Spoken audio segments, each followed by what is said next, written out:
everyone, Eric Watson here, freelance writer, player of games, writer of words, recorder of videos, and tabletop role-playing aficionado. Welcome to Patreon D&D, where platinum level patrons and I get together to play Dungeons & Dragons via Discord and Roll20. These Patreon D&D games are not live-streamed, but are recorded for your viewing pleasure. You can join our official Discord server with invite link in the description below. If you would like to support the channel and possibly join these Patreon D&D games, you can check out patreon.com/RogueWatson. Our music is by Kevin MacLeod, and some original character art is done by a big fan of the show, Demnix.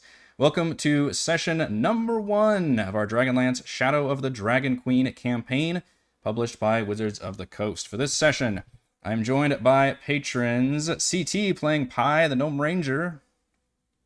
Hello. Dory playing Ellowyn, the Kender Bard. Hello. Genocider playing Korl, the Dwarf Bard. Hello. Jared playing Elyas, the Human Wizard. Greetings. Morgan playing Kazra, the Human Fighter. Hello.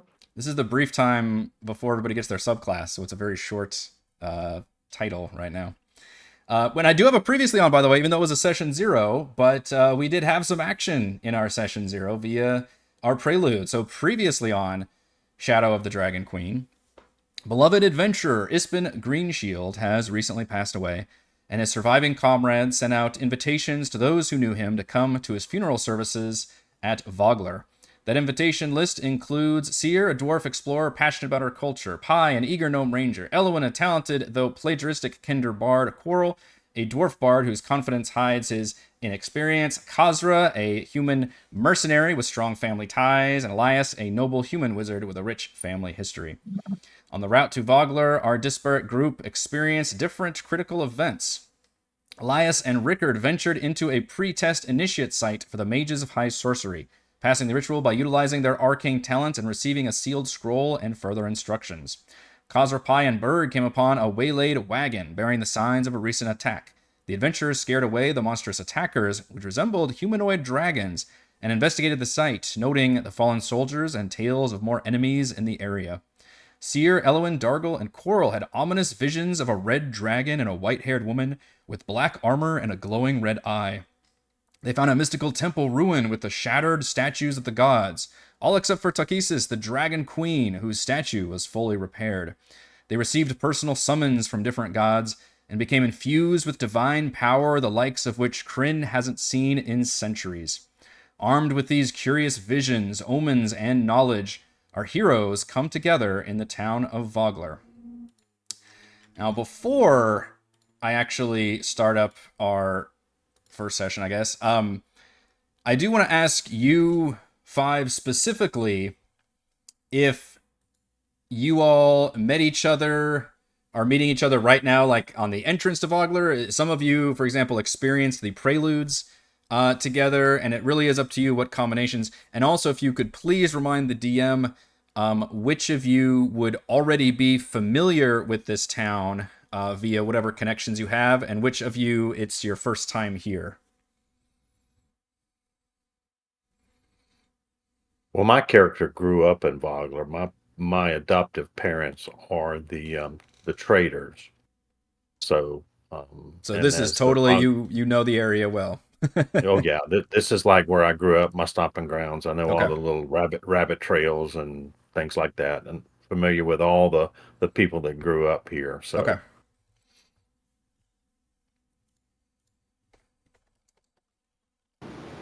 Korl has never been here. Okay.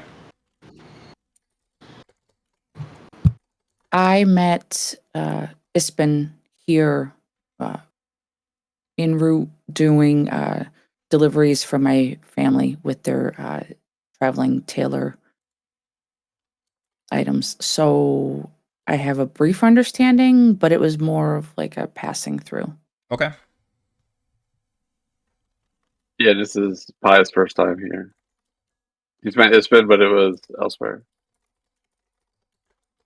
Yeah, Kazra's first time here, but she did meet Pi on the way in, and she's kind of trying to tag along with him. Okay. So Kazra and Pi are together. And Elyas obviously did the mages the initial pre-test kind of initiation. And then Korl and Ellowyn. I don't remember what we left off with the fact that you all saw. I think it was the four of you witness this miraculous event with the gods. And I forget if we had talked about if you all wanted to then, if you all met each other right then, or if you just saw maybe each other during this event, and then you just suddenly see each other later after the fact, and maybe recognize kind of that connection from there.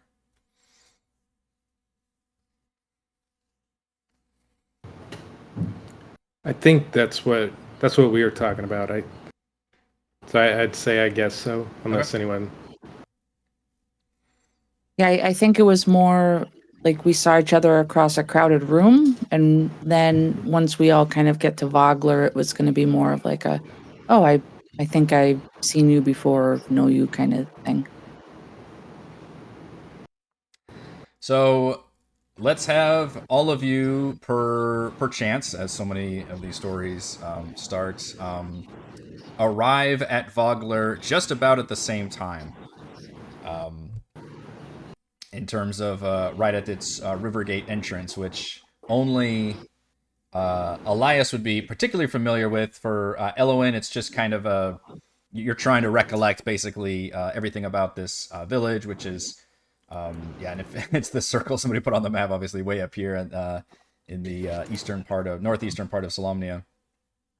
The fishing village of Vogler clings to a spit of land reaching into the Vingard River at the northeastern edge of Solamnia. Wooded cliffs overlook the community, and the only path from the north descends past the ivy-covered remnants of a crumbling stone keep known as Thornwall Keep.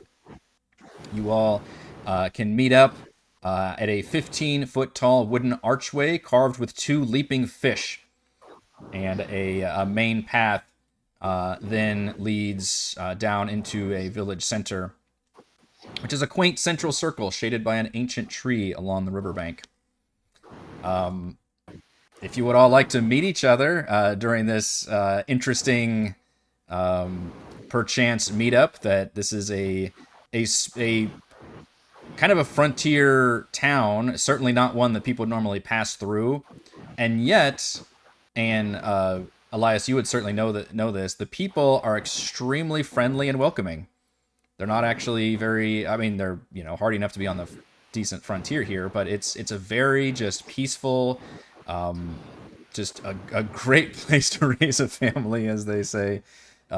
You have very, very proud memories and civic pride in this village. It's nothing but like good memories, basically, of Vogler. To the rest of you, though, it is your first time here.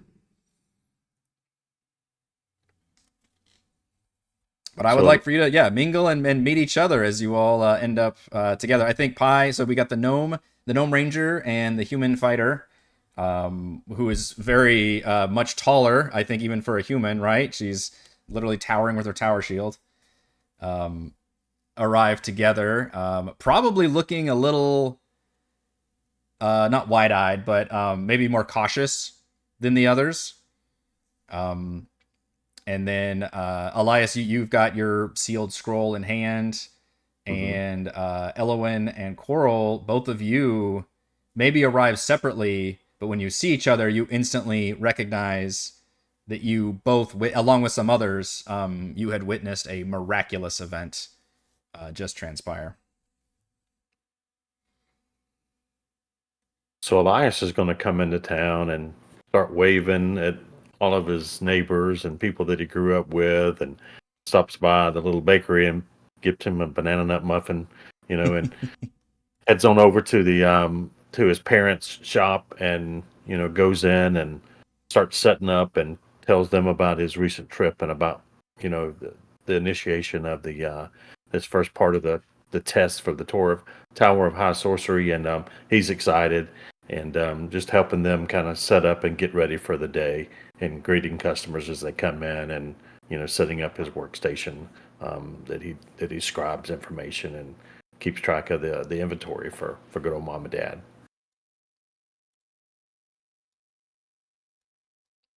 I have a very nice town map we can transition to. Look at that.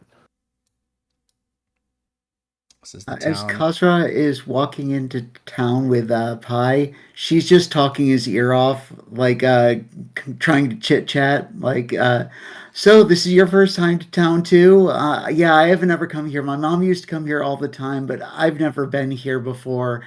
Uh, so, what are we supposed? What are you doing when you're here and stuff and things?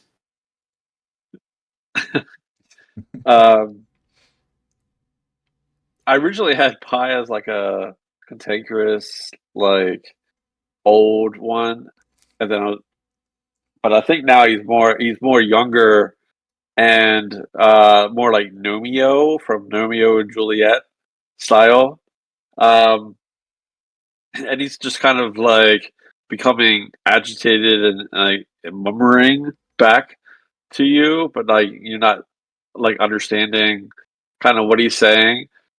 He started off with nodding and yay, but he's past that now. And just kind of like, just kind of like. How comfortable is Pi in like an urban setting? And this isn't like a big city; it's a village. But I don't know. With you being a gnome and a forest gnome, particularly more like outdoorsy and.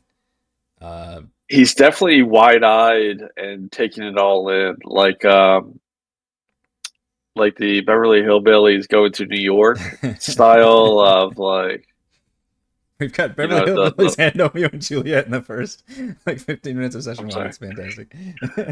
And all these words are colliding and making a mess in my head. So I apologize if everything's coming out scatterbrained. It's much worse on the inside. I like it. It's the early when we're still figuring out the characters too. That's when it's all the best stuff. Right, because actually of my 5 words I picked happy, but this person talking his ear off is for the last however many miles we've been walking, and his feet hurt. But he does have like high hopes of like making it, because this is for him. This is because he's met Ispen and wanted to be like his quirk was wanting to be a celebrity because he kind of saw him, and this is him coming here and like hoping to make it, right? You want to have people from all over travel to your funeral. That's how you made it. Right. Exactly. Right. So he's trying to figure all this out, for sure.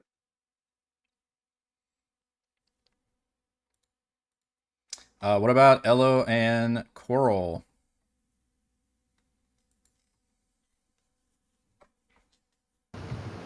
If I see Ellowyn, I'd go up to her. Hey, do I know you from somewhere? So you would have to get Ellow's attention. You sound like you're at a bar. She's basically, ever since the event that we witnessed, it's taken her a little extra long to get to Vogler because she's had her nose in her book and she's just been writing while she's traveling. And she's literally still writing in the book every detail, and it's almost like you run into each other. And then she looks up, she's like, oh. And then you say that, and I say, oh yes, I do know you. Where have we met before? We've experienced something together. Did you experience that too, or was it just me? Were you in my dream, or did that really happen? Was I in yours, or were you in mine? I mean, well, I have been told that I have been in many people's dreams before. I mean, I just have that kind of personality. But no, I think you were definitely in mine.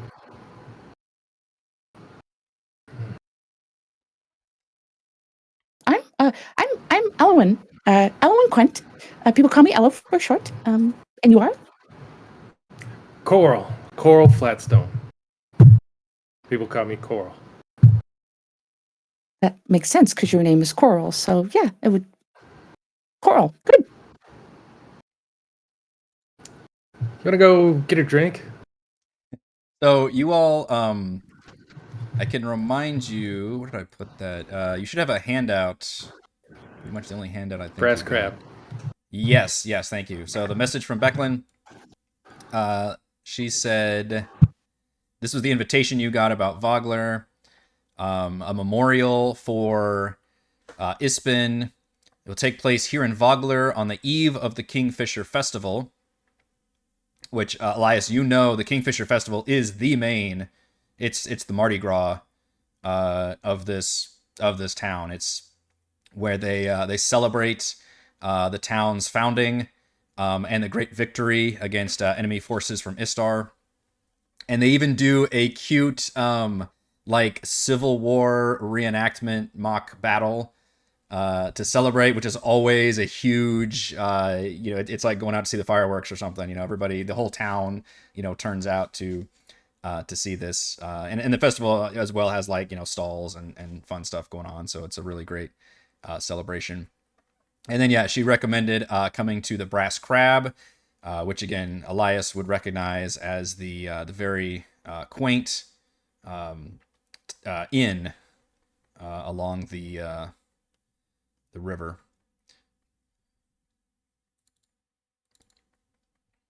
Which is probably where you all would naturally, if you don't want to meet at the river gate, you could all end up meeting.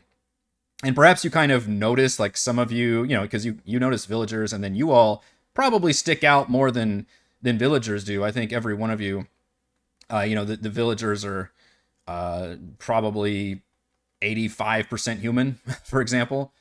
So anybody who's not human would certainly stick out. For Ellowyn, kender just have a bad rap. Like the racism runs deep in the Dragonlance world for kender, but it's because they have no concept of ownership, basically. Like that is just part of their DNA. Is they're not even malicious about it. That's the thing. And you've done a lot of research about it, but it's more like they have like a childlike kind of innocence about everything. So folks kind of tend to, not necessarily like hiss at you, but just make sure they clutch their belongings and things as you pass by. Although you may be too distracted to be doing that so much. The other notable thing about Vogler, which is in the lower right corner here, kind of jutting into the river out of place and seemingly out of time, stands an incomplete stone bridge of incredible artisanship. The structure clearly dates to before the Cataclysm, eclipsing its modern peers in size and sturdiness. The bridge crosses less than half the river's width before giving way to a series of ropes and tethered rafts serving as ferries. On the river itself, dozens of small boats drift along the slow, murky waters. The fishers of Vogler ply their trade. Elyas, you would know that this bridge, it wasn't so much that it was destroyed. The way you know from the history is that it was just never finished to begin with.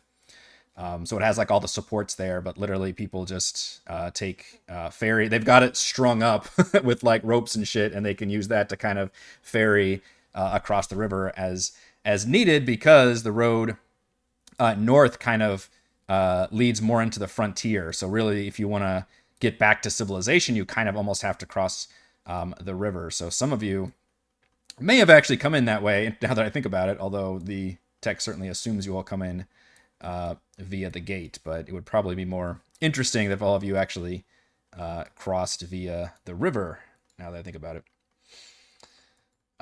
So you all end up seeing some of each other and then arriving at the Brass Crab together, and I would love for you to formally meet one another. Elyas, I think we left off. You were actually kind of circled back around to your work stall. At some point, I would presume you would want to go to the Brass Crab. You would definitely know Becklin because you've grown up in Vogler. So you know Becklin is the Castellan. Castellan? I actually pronounce that. Of Thornwall Keep. She came with Ispen about a decade ago and they kind of settled here, basically retired. And then she's a knight of Solamnia, Oath of the Crown, or what do they call it? Order of the Crown. Order of the Crown. Oath of the Crown's a paladin subclass. And she is one of those who, never really retire. She's always got to have a job. So they stationed her at Thornwall Keep, and she's basically, she lives there, and she's kind of the sheriff in a way, but that the crime is so low here, and they never have much of an issue, that it's a pretty cushy job. Well, Elyas is going to come up from the market area where his parents have a stall, and he's going to walk up north on the marketplace square towards the brass crab, and some kids are playing, and one of them falls down. He's like carrying a box with some plates, and he falls down, and you hear this crash. So everybody around outside the brass crab hears this crash of like pottery and stuff, and the little girl starts to cry. So he goes over and wipes tears away from her eye, and he looks around to make sure nobody's watching, and he reaches in his pocket and he pulls out a couple of stones, and he kind of rubs them together, and he says something really quiet to the little girl, and rushes his hand, traces some lines in the air, like, not quite sure exactly what he's doing, and then you see the little girl go, "Oh my goodness," and reaches down and picks up one of the plates, and it's not broken anymore. And he helps her pick up the plate and put it back in the little crate, and puts it back in her hands, and pats her on the shoulder, and he continues his march right towards into the brass crab. So you guys see his interaction with some of the town folks. Love that. That feels so well like an initial character introduction that sets up the personality perfectly as well. Elyas, I will reward you heroic inspiration for that. If you already haven't, because I know a lot of you got inspiration during the session 0 thing. If you already have it, I think the rule is that you could give it to somebody else. Yeah, if anybody doesn't have it, because I have one from session 0, so whoever would like to have it, just say mine and add it. We'll pay it forward. Yep. You do have to reward it now, I think, or otherwise it's lost. Does everybody have inspiration? I don't have it. I don't know who else does. Okay, well, you're the first person, unless somebody said something when they were muted and I didn't hear it. I'd rather somebody else take it first. So. I already have it. I have it. Okay. I was gonna say a lot of folks got it for session 0. Okay. Okay, Dory, then I'm taking it. I'll award it to you then. There you go. Well, you know what? You witnessed this, Ellowyn, and feel inspired for this nice man. And she starts writing it down in her book. You said magic in this setting is like really like a unheard of or whatever, right? So it's been like noticed. Divine magic is unheard of. Specifically, arcane magic is rare. Wizards exist, but they are rare. They're not nearly as common. Magic is not nearly as common as it is in the Forgotten Realms in general.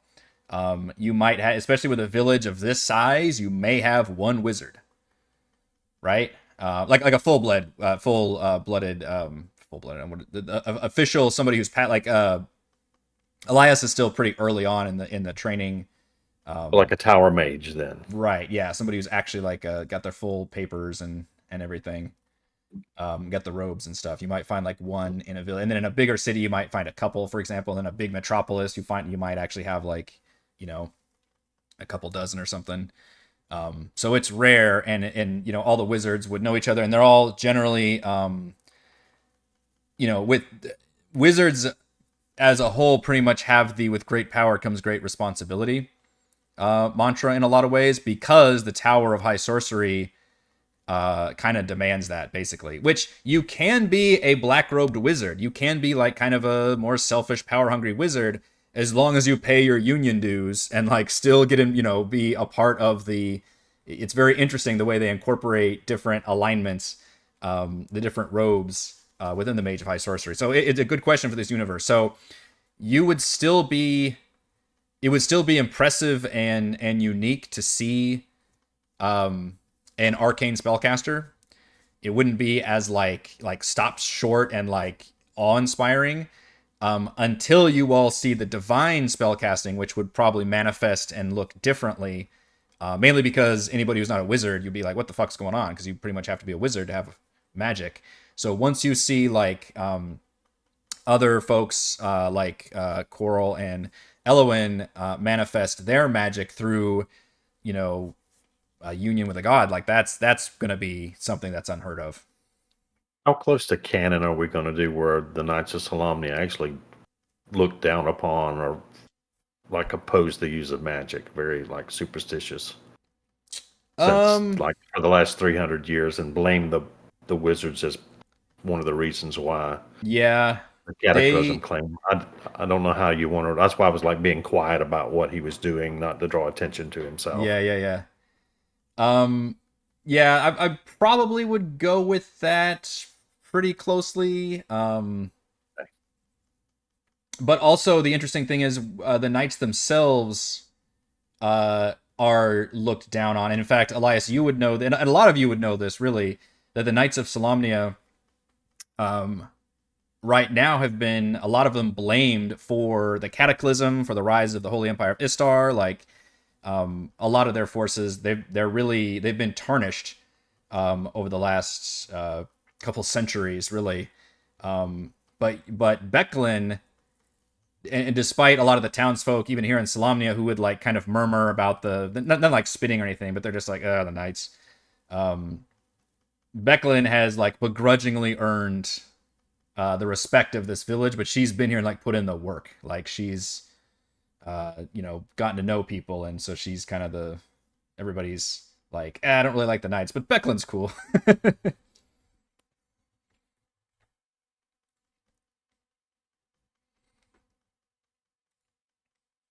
Speaking of Becklin, as you all arrive at the Brass Crab, which is located on the wharf, as you can see. It's a modest single-story inn whose exterior vaguely resembles its namesake. You can see there's little rooms that shoot off in a very inefficient way, like legs coming out of a large central common room. The area is filled with tables and a cooking area. A piano rests along one wall. Ellowyn, if you said you had been here and maybe even performed music, you probably would have done it at the Brass Crab right here. Another wall features a faded mural of two enormous crabs locked in combat. Among the patrons is a hard-to-miss woman dressed in the full plate armor of a Knight of Solamnia, her helmet resting upon the table. Her hair is graying, and she eyes you all carefully as you enter.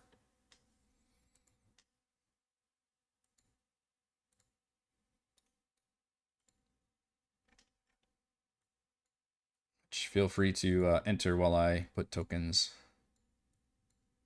Make sure all that's As Kazra walks in, she goes, "Wow, this place is great. There's like crabs all over the place. It's called the Brass Crab. Wonder what kind of food they make here."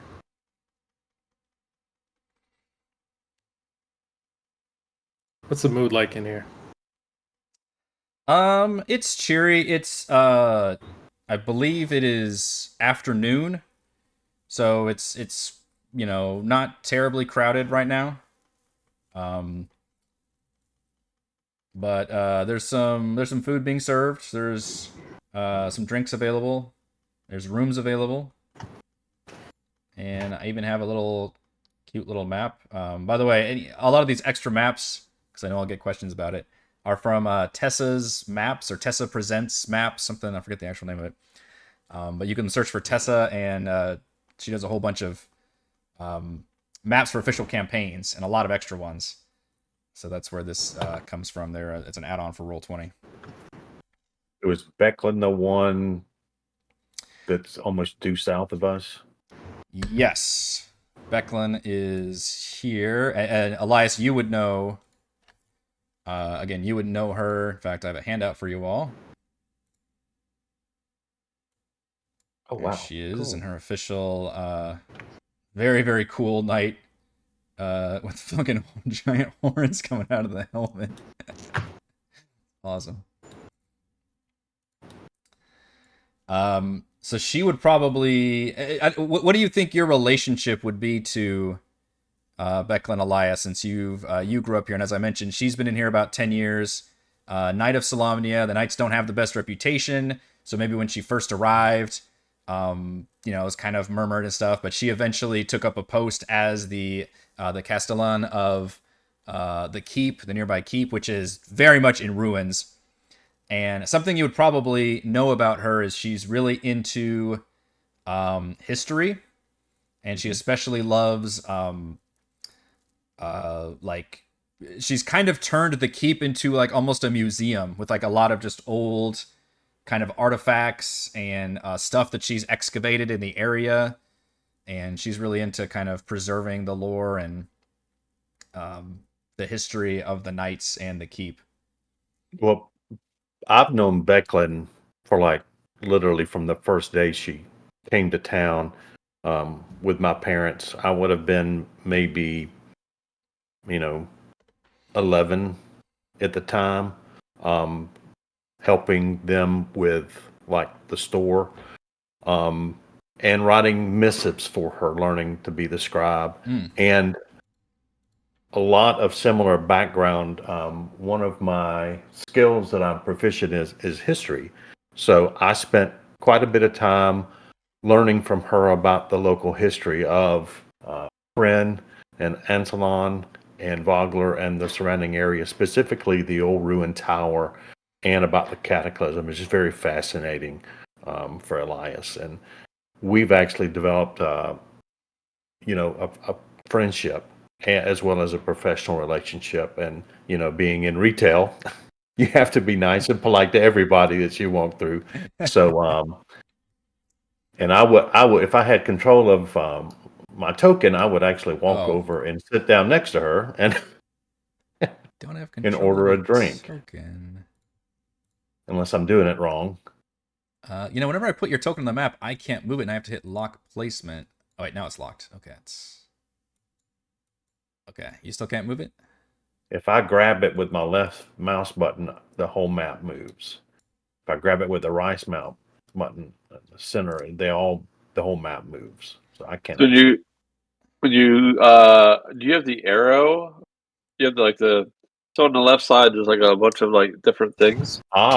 There you go. That's from operator error. CT is quick like that, man. He's like immediately like, I know what the problem is. Exactly. Only because I've done it. Right. But No, you that's how we learn. That's how we learn. You So I probably that see is me in, like I'm sure in like I'm on the wrong crafting video, layer. yeah, like live crafting videos. I'm like, what the fuck is going? Like, I'll spend like minutes. Like, what am I doing? So I'm going to come up to Becklin and very genuinely and honestly give her like a knight salute, Yeah. not knowing that that's my family heritage is of a knight of Solamnia. Yeah. Whether it's the way I carry myself, she's always allowed me to do that without it coming across as being hypocritical or rude to her. And you can tell that there's some camaraderie that's there.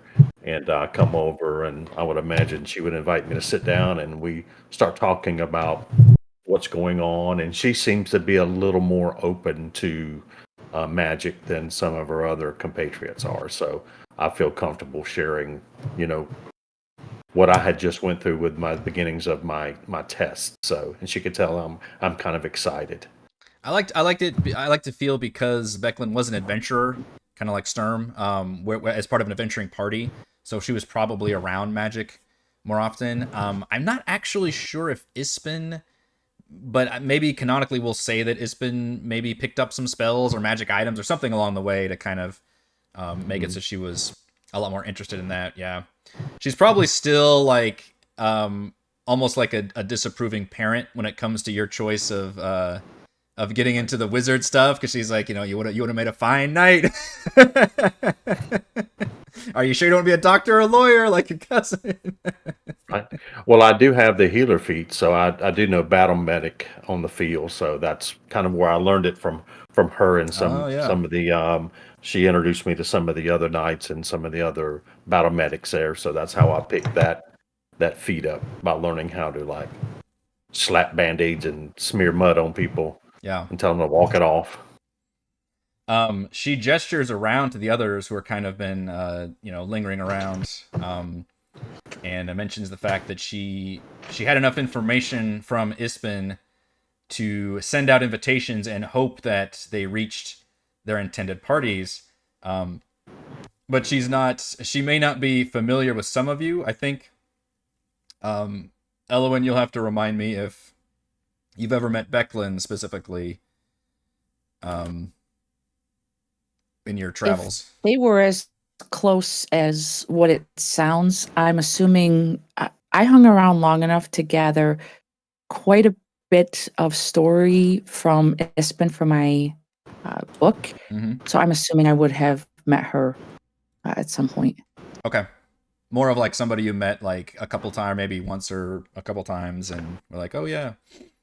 So she would nod and do the friendly thing of like, how have you been? And it's good to see you. Hope the travel was safe, and you've been, and she kind of says, learning new songs. Ispen always loved your music. She would probably immediately start going into this explanation of what happened to her, and talk probably a little bit more loudly than a 2'8" person should be talking. But she doesn't. She just is very interested in Elyas as well because of what she witnessed outside.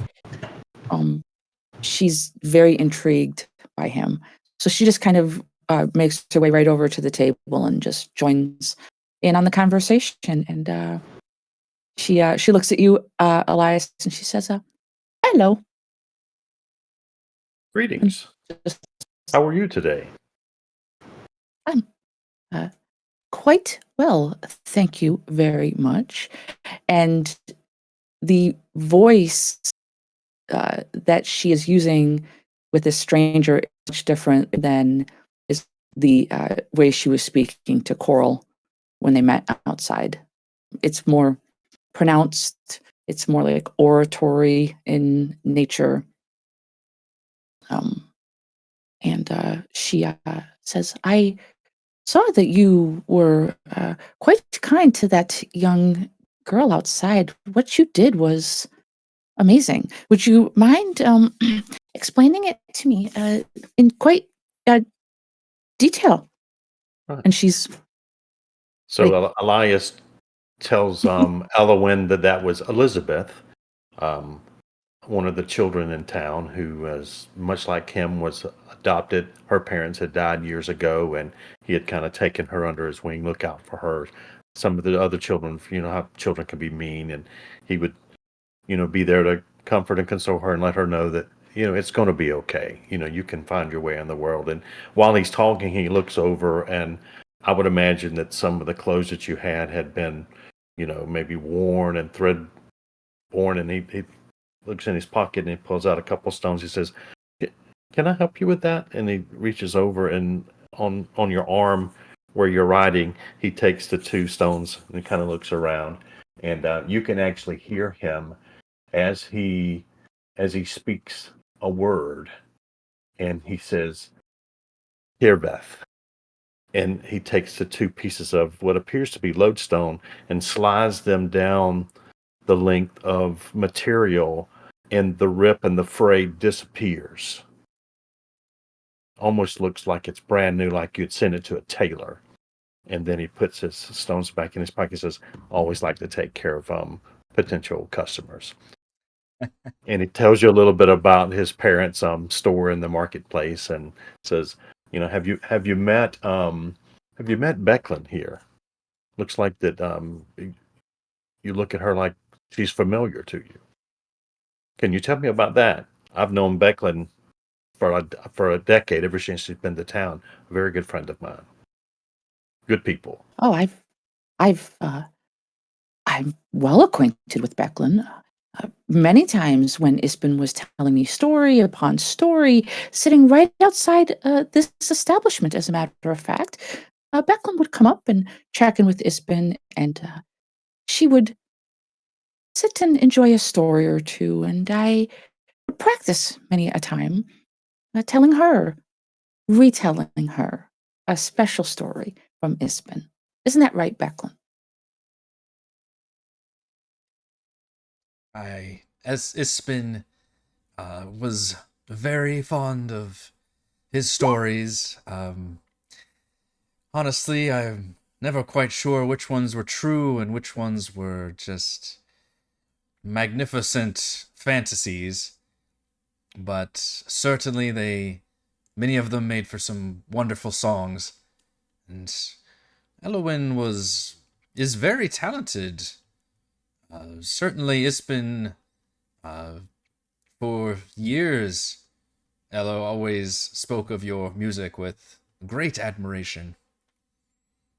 And I'm going to use my insight to kind of see the connection that Ellowyn and Becklin have together with their communication, and to try to glean how honest both of them are, and to see what kind of character that Ellowyn has. Yeah, you definitely can tell that Becklin is she's always very forthright and opinionated. And she usually doesn't even beat around the bush too much. Like if she doesn't like something or doesn't like somebody, she's gonna let you know. And she seems to have genuine respect, which there's probably only like one or two kender who live in the village, Elyas, but including one at the market, who you have probably had some fine dealings with, and but you know that kender, obviously have not the best reputation in general. So to have Becklin speak so highly of Ellowyn would certainly improve your standing of her.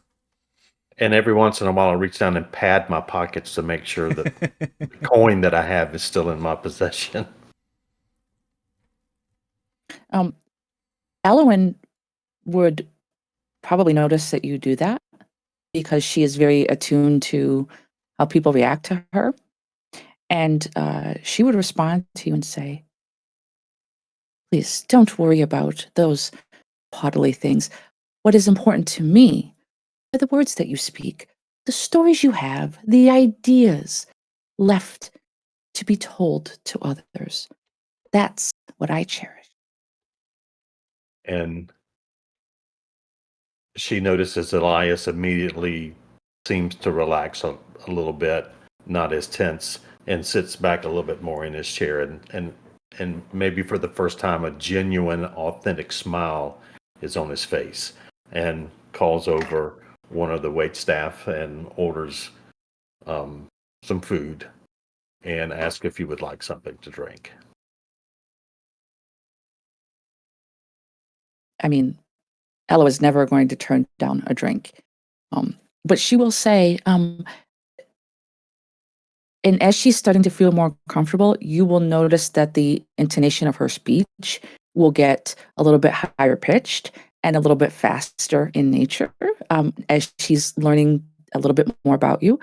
She is going to stand up on her chair and she is going to flag Korl down across the room.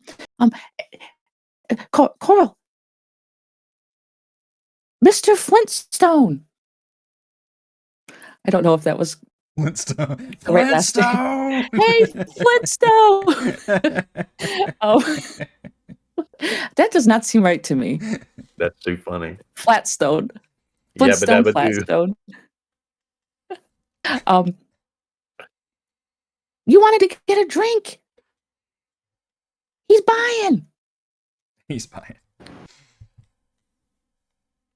I'm going to go to the little bench. Like, as soon as I go in, I'm going to go to the little bench in front of the piano, stand up on it. Ladies and louts, gather around. Hear the tale of Korl Flatstone and his mighty deeds. For only the price, a few coins, a round of drinks, and maybe a room, I'll keep you entertained all night. And I'll pull out my flute and start playing and dancing.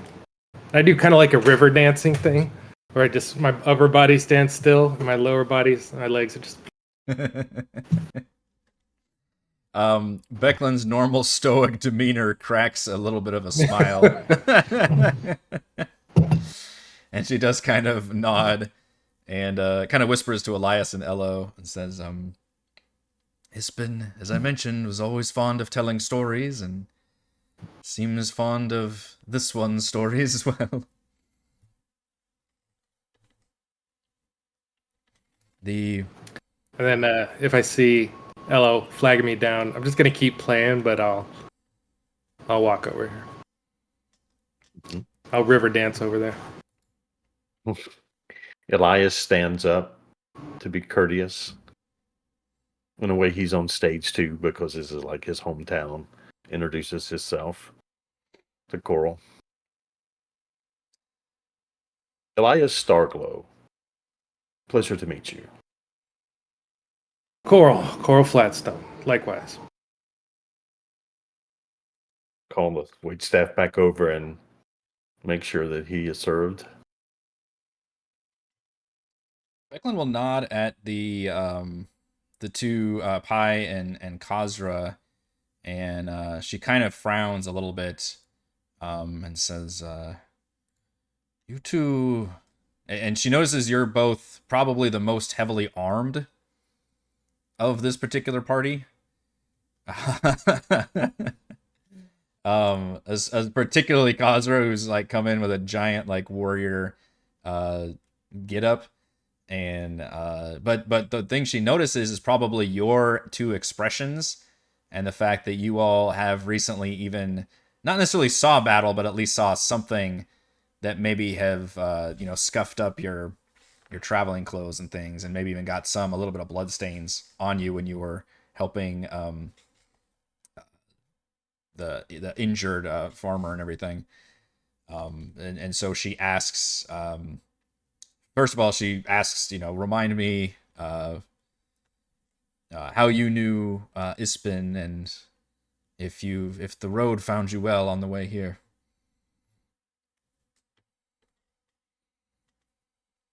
Kazra says, I don't know who that is. I just got this letter. It was sent to my mom. I'm supposed to look for this woman Becklin. I don't know. Do you know her? Now, does she have this big door with her? The shield? Does she carry it with her?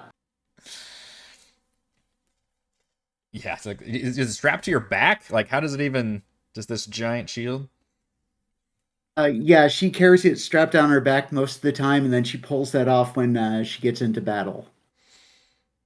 Yeah, she kind of raises her eyebrows and says, yes, I am Becklin Uthviharan. I'm pleased to see that someone from the Shieldbinder family could come. Yeah, Mom couldn't make it. She's kind of like dead and stuff. Oh, I'm sorry to hear that.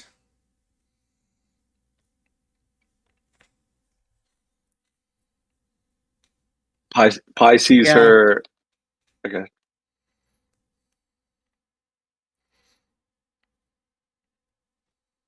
Yeah, she just trails off. She just says yes and then trails off completely. Pi, awkward moment. Yeah.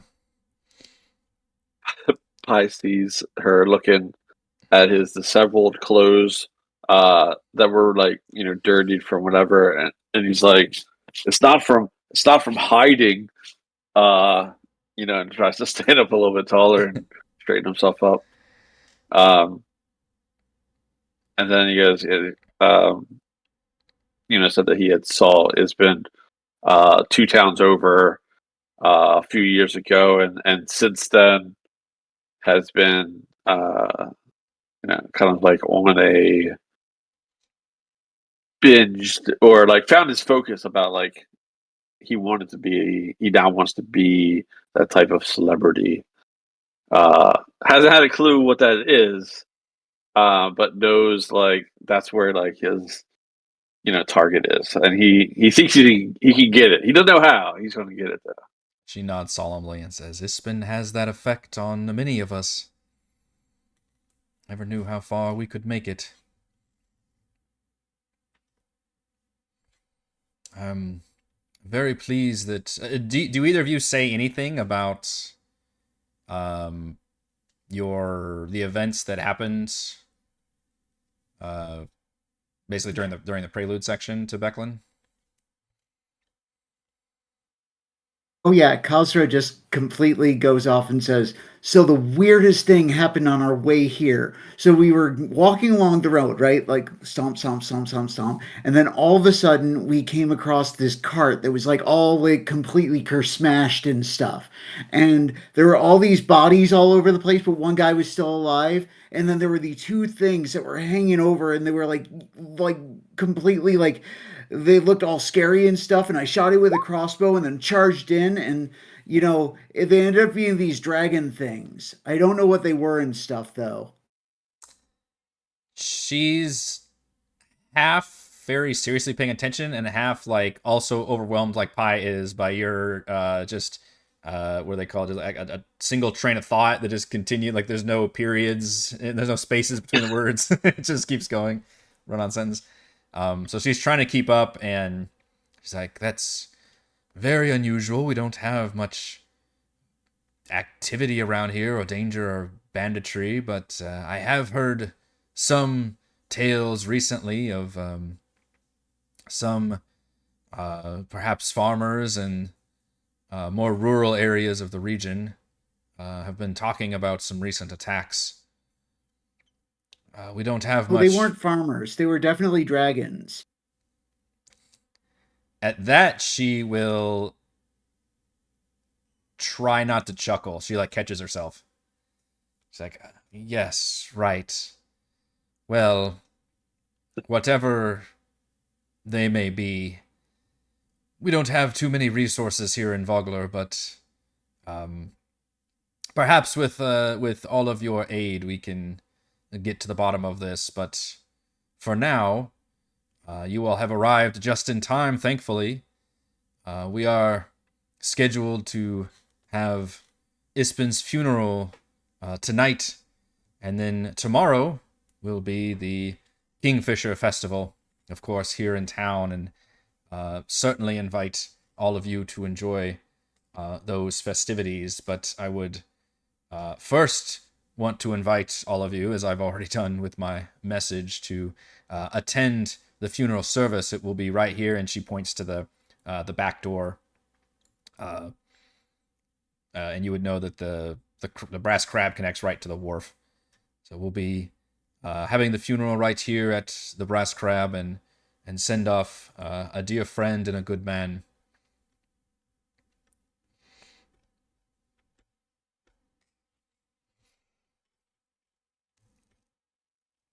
Which you can, if you want, you can stay here and basically let time pass until that happens. If you want to, if you need to purchase anything, for example, from the player's handbook, we don't actually, and I really don't like doing like actual shopping scenes. So I will just say, if we want to purchase something, just say, I'm going to go to the market and purchase whatever from, again, anything from the player's handbook you can buy at cost. I don't have any problem with that. I think some of you might have already probably done that during the session 0, which again, I don't have any problem with that because we're also starting at level 2. So whatever adjustments need to be made there. But you are in a town where that can happen. She does suggest if you, you can eat here, but there's also, and Elyas, you would know this. In fact, you mentioned picking up some baked goods. You would know that the best place in town is the Fishbowl, which is a very cute kind of round blue building right off the village square. It's a tavern, but it is not at all known for its very weak ale. Instead, it's known for its very delicious baked fish pies and delicious baked goods. And it's run by a very friendly man whom everybody calls old man, who everybody calls Uncle. So you can pick up any goods from there. Or you can I let them know that they could go to Starglow Supplies, which is always be the proud. place that I work. Yeah, they have any needs. Yep. Got your own the family stall. Gotta represent. Does that include healing potions as well?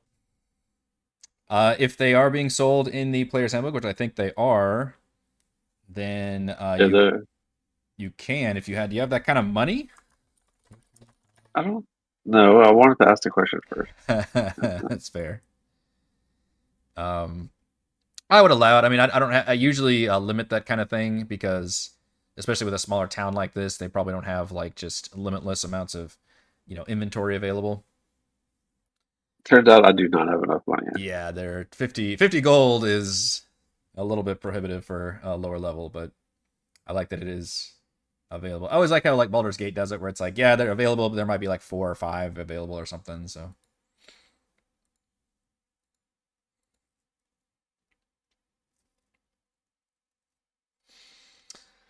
Okay. Since we're spending a lot of time here, and again, you all could, if you wanted to shop around town, you certainly could. And Elyas could even, show you to the family market stall. Or you could hang out at the village circle, where you would probably see them starting to set up for the festival in the village circle, and then get any of your food from the fishbowl. Yeah, I would probably take my leave from Becklin and the rest of the party and go back to the store, work the shift for the day, and then come back later in the evening for the funeral service. Yeah. What about the rest of you?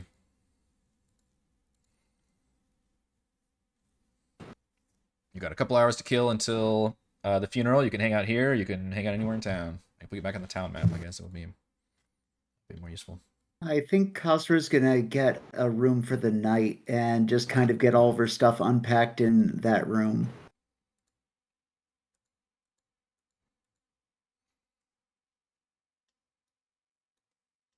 Well, how much is that? Korl by the would way? stay here.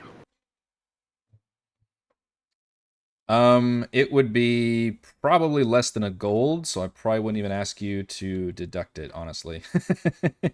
So I feel like anything less than a gold is probably just a gimme on that. But I appreciate you asking. Yeah, you like the vibe here, Korl. It's really chill, and obviously as the evening happens, and especially with the funeral being here, more and more people start filing in, and it's got a really cool, it's a cool vibe because it's a place on the water. So there's a whole waterfront area. People can go out and just enjoy the weather, and people are just out there chilling. You can just take your drinks out there. Just really fun place to be.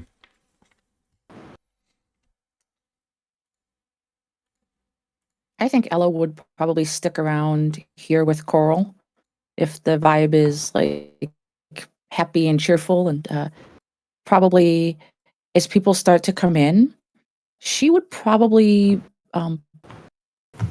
ask people what their favorite memory of Ispen was, and just kind of keep a record of that type of thing in her book. Anybody that was willing to share stories about him. Okay. Did you just change your token? Real time changes. CT is the. Oh my gosh. Yeah. We need to get this man some art stat. His character keeps transforming. It's throwing me out. Because I'm changing maps constantly, so I'm getting a new token on there. It's a surprise every time I drag your token. Right. We're on number 3 now. I went from the old one to happier to cartoon like. Nice. Because I thought the happier it had too much teeth. It was very weird. Like Sonic. It was like the Sonic the first The time bad when song, they yeah. did the Before they redid it. All right. As the sun sets, dozens of mourners gather at the wharf. You can see that a small stage ends up getting erected, kind of out of various tables and chairs. And taking the stage is a middle-aged woman with black locks, dressed simply but carrying an aura of authority as she looks over the crowd. Elyas, you would recognize this as Mayor Raven Vogler. And you know her as a very down-to-earth, just woman of the people, very much respected mayor of the town. And she addresses the crowd. And yes, I have another... I love that I have these maps. I'm actually using them for map stuff for all these scenes, which is really fun. So this is the nighttime map, the funeral map. And Mayor Raven addresses the crowd and says, "We gather here today to remember the life of a great man, Ispin Greenshield.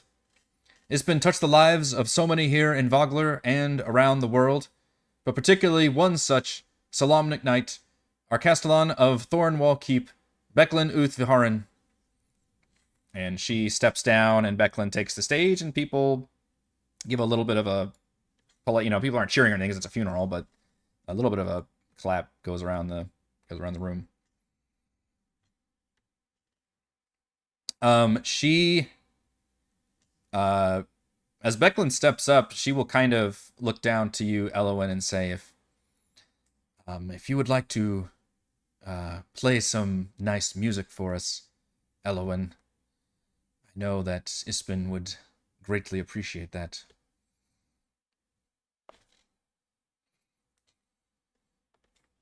I'm muted. She doesn't even finish the sentence. She takes the lute off of her back, and she just stands at the bottom of the stairs and waits for Becklin to start speaking, and then we'll start playing along. She kind of looks over at Korl, and she goes, and she pulls her head over, come join. Yeah, I will go. And she smiles. Give him a show. Yeah. Inspiring another. Let's have both of you give me performance checks as you help some bardic performances during some hopefully tasteful, solemn performances. Korl starts breakdancing. Look at this. 20 and a 19. Very nice. You immediately feel the crowd respectfully warm up to you. Again, you're not energizing them, but you're setting the mood, and it is working very nicely. You're really pulling out, doubling down on the words that Becklin is saying, and she says, "Ispen Greenshield was my dearest friend, compassionate, selfless, eager to learn about different places and cultures. Eventually, when the road proved too long, he settled here in Vogler and helped make it a better place. And I was powerless to resist your charms as well." And you hear a mirthful chuckle kind of ripples through the crowd. Becklin moves to the boat, and you see a dwarven woman who is also dressed in full, warrior armor. Probably only... I don't know if Elyas would know her. Ellowyn might, but she doesn't live in Vogler, but you maybe recognize her from the stories that she was part of the adventuring party. A dwarf fighter nicknamed Cudgel. And the two move to the boat, which I have a picture, and operate the pulleys and ropes to gently lower the boat which holds the body. wrapped up in cloth and adorned with flowers and little trinkets and things that the various townsfolk have given over. And they lower it into the water, and the currents begin to take it towards the sea. And Becklin says, "Before he died, Ispen told me," and she kind of takes on a little bit of a different voice and says, "There should be tales, not tears, for an old scoundrel like me. Make sure everyone knows my stories when I head off on the greatest adventure of them all." She kind of shakes her head sadly. "So let us do just that." You can see the river is carrying that tiny vessel further and further away. And Becklin says, much quieter, she says, "Good travels, friend, until we meet again." And as she steps off the stage, she turns to some of you all specifically and asks if you if you would like to share the stories or tales of Ispen.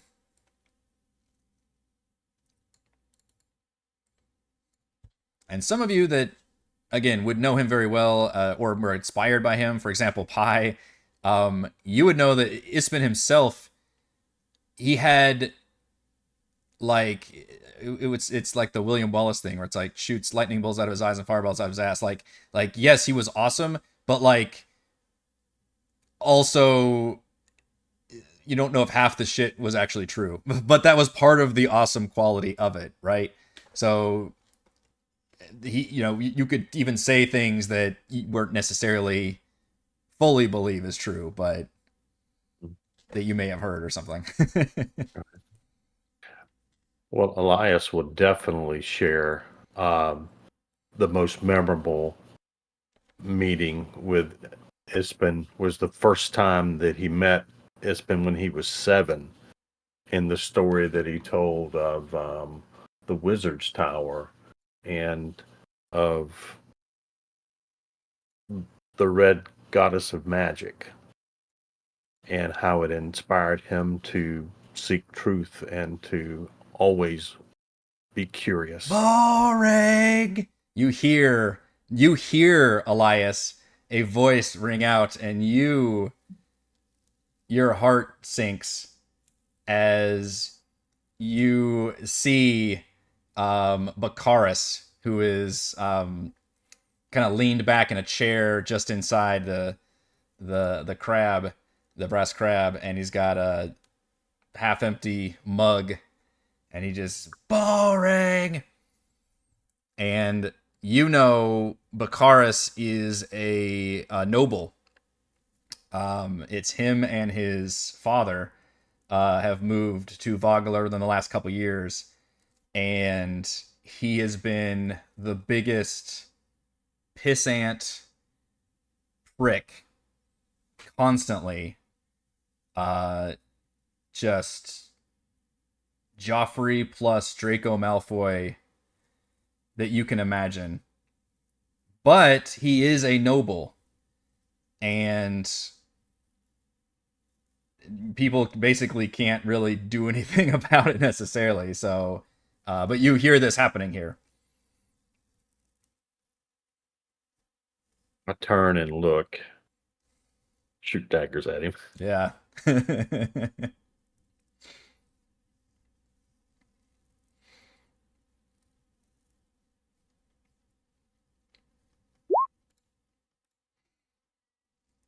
Yeah, I guess they got a stink eye. And I'm like, come, can't the noble of Vogler say something inspirational at a time when people are mourning the loss of those who are the greater of those that are present?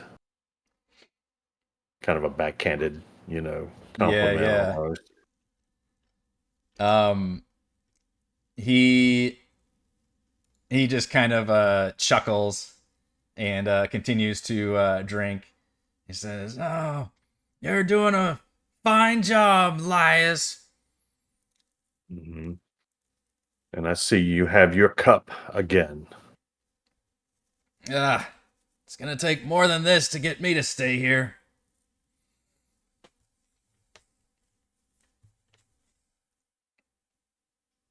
Don't let the door hit you on the way out. He just laughs, but continues being very rude and raucous. You do notice that he has a particular grading for you, though, probably because you're you know each other, basically. Right. So I walk up to the door right behind Korl, and I ask him a question. And when he opens his mouth to say something, I shut the door in his face and turn and walk back to the.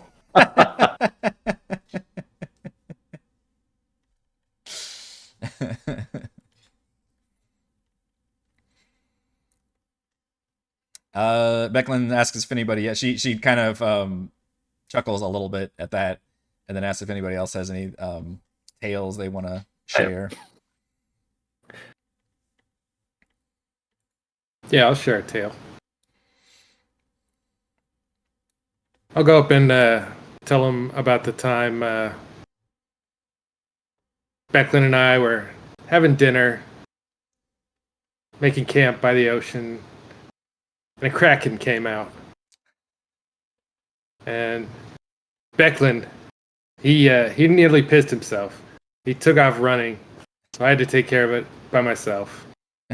But we ate kraken for dinner by the time he came back. Roll a deception check. I love that we can immediately dive into your bullshittery in the very first session. Korl has a charlatan background. It's like the best. Look at these fucking rolls.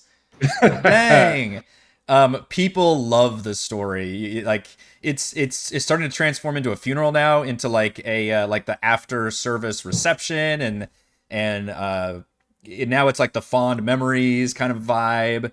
And now you're bringing all that up, and people are starting to like pass that story around, and it's been very effective. Of course, it helps that you're getting +5, +8, and +6 here on this deception check. Everybody's doing the things they're good at. Bards love rolling their charisma checks.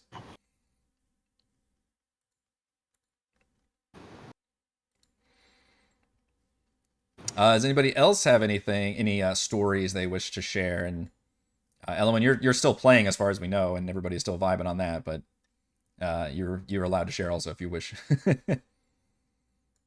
Ellowyn will actually.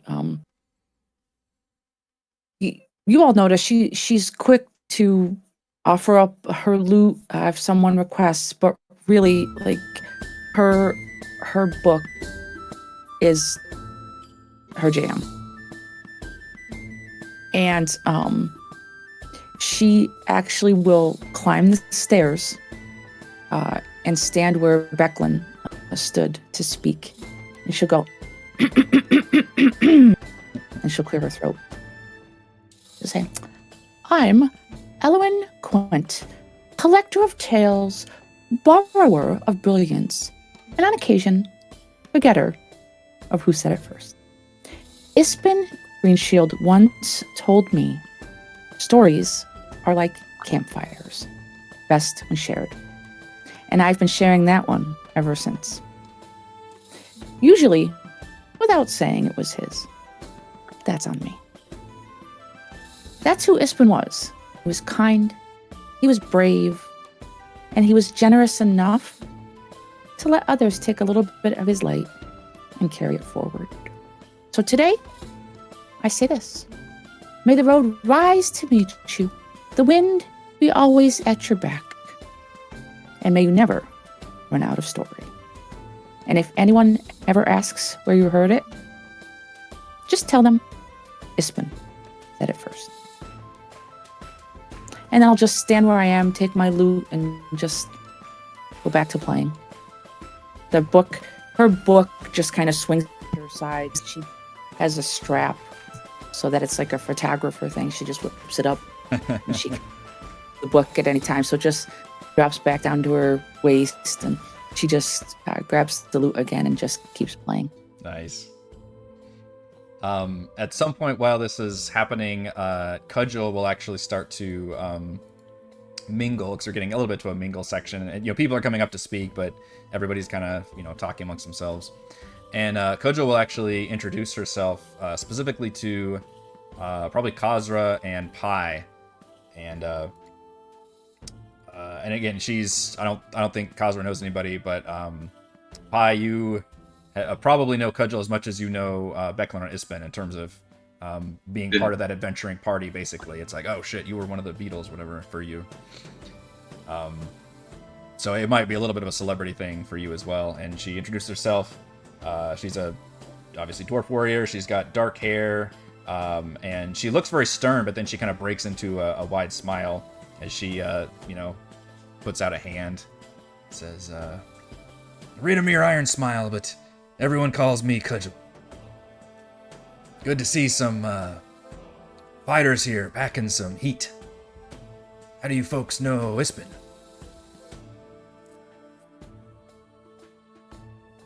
Ispin, and yourself actually came through our town. We had these giant spiders attacking our city. Of course, we had it, but you guys like swooped in and killed them, before we could. We weren't just quick enough. It was amazing. I was just a wee little. It was amazing. I like the gnome saying I was just a wee little. Well, that's what I put in his bio. I don't know if you can see, like, in the notes of, like, in the about. For height, I put taller than most. And for weight, I put heavier than a rock. Nice. Because it lets you type whatever you want. I was like, all right. But he is, taller than most now. But, like, he was small when they met. I mean, it just goes to, like, the impression. Yeah. That was made. And so we to reach out and shake your hand, I'm shaking it on, yeah, it's very. She's like, okay, like furiously, and then tries to like catch himself near the end, but it's already too late. The embarrassing damage has already been done. Yep. I'm sure they've seen it before, so it comes with the territory. I'm sure you get this all the time.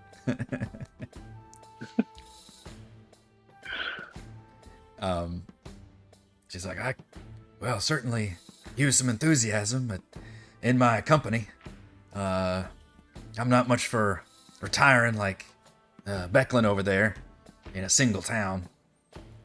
Nope, got my own merc company now, Ironclad Regiment. You heard of it? Nope. She frowns a little at this. Says, well, we're small, but we're really going places, I think. Well, I should have Where are you before going? here. I was in the trees.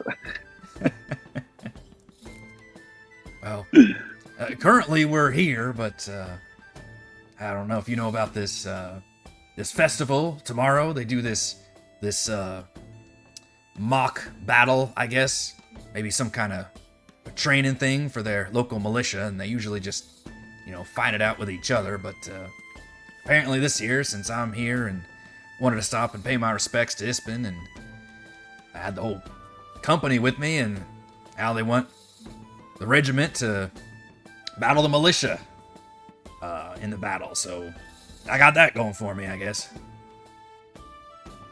Oh, that sounds like fun. Right? Yeah, like how many people are in this battle? Is it like dozens of people? Because that would be like super fun. Well, there's dozens of people in my company, I can assure you, so we'll have at least that many. Awesome. Do you happen to have room for like one more person to maybe watch or help out or something, or smash something? I think Becklin actually wanted to talk to you folks about that, so it would probably be rude of me if I stole you away for my side. I think she was wanting a little bit more help for the militia side, if you know what I mean. These are fine folks, but they're not real fighters. Like Kazra looks around and goes, I don't know, they look okay to me. Yeah. I just hope this town stays as quaint as it can, as long as it can, because A lot of battles I've seen, and this place I don't think would hold up too well. You've seen that keep, the north side of town. My goodness, that thing's already seen too many battles.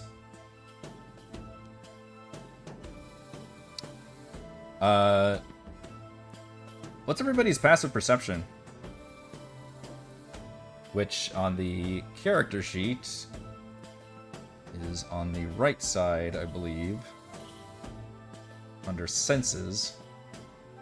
13. 12. 13.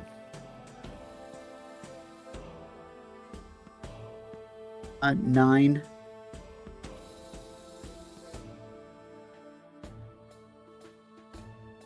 Korl, what is yours? Oh, you're muted, by the way.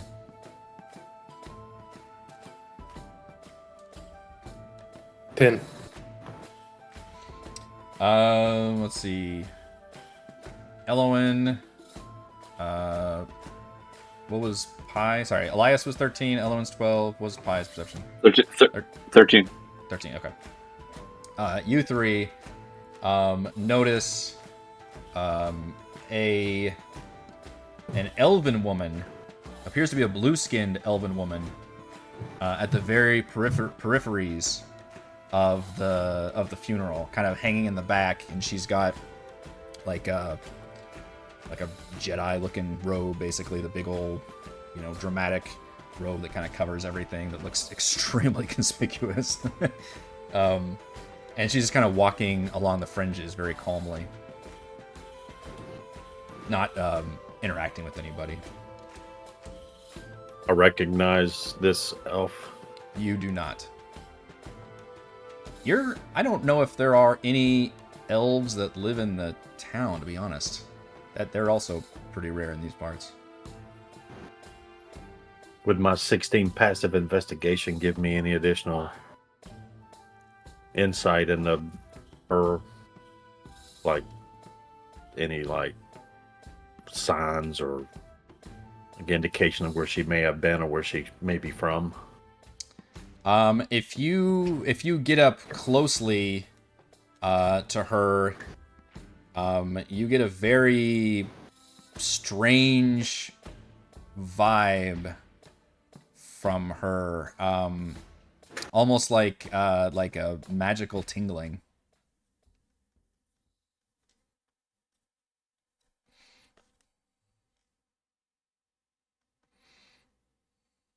And we're still here with the dwarf, right? Can I roll an Arcana check to see if that gives me any additional, since I get that tingle? Would that give me any more You can give me an understanding Arcana of check. what that is? What were you asking, Pi? Are we still here with the dwarf? Yes. The perception just allow you to notice this kind of while you're having this conversation, basically.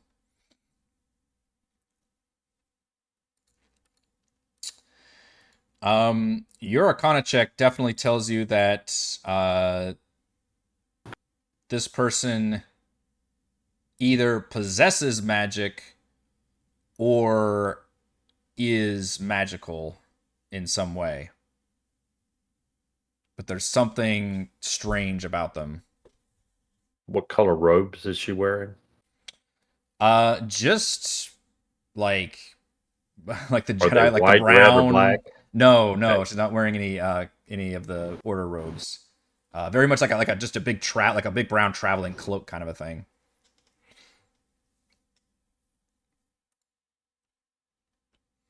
I'd like to lean into the dwarf and say, and like nod in that person's direction and go, "Is she with us?" like the funeral. Yeah. Like, She'll kind of look over and kind of squint and put her eyes together, and she kind of shrugs and says, "I don't know. There's all types here, I suppose, for Ispen. I honestly don't keep track of all the people that he's met in all his travels. Hell, I met half of them, and I still don't remember too many folks." Can you ping on the map which one she is? I actually don't have a token. Apologize for that. Oh, but okay. She's so conspicuous. It's just literally on the edges of the map. So specifically when Ello notices her, is she like looking at us, or is she looking like she has another like destination? She's just Kind of just checking out the whole thing. You don't see her particularly staring at any one thing. She's just kind of looking around. If anything, she's probably looking out at the water, and maybe you can see that her eyes are following the last little bits of the boat that carried the body away. Was the Hello. boat set on fire or it was just pushed out? You know, they don't set it on fire, which seems weird to me, but it This will just come is- back. Like, or Right? the gulls get to it or something. I don't know what the plan was, but that's what it says. It just gets pushed out to sea.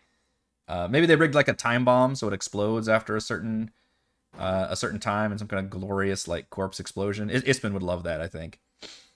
Just a number of birds, or maybe a bird like actually triggers some kind of like gnomish invention that just explodes the whole thing.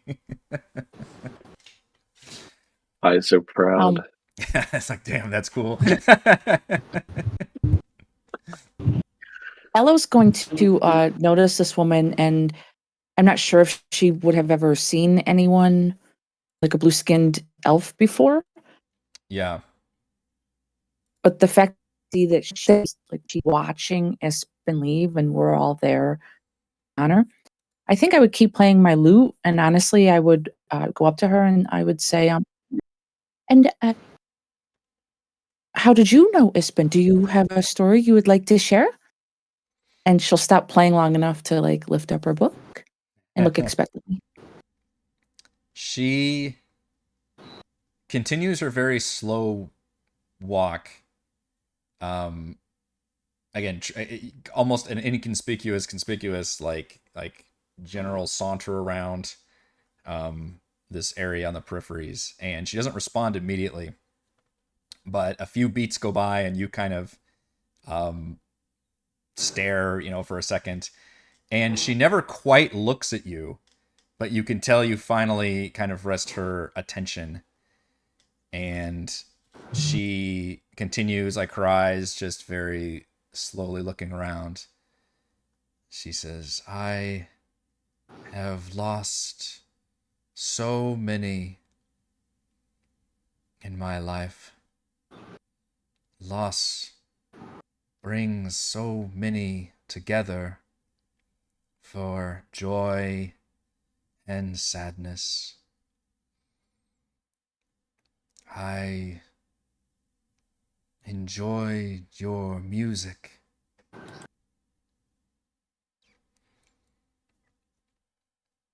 And You don't sound like you enjoyed my music. You sound sad.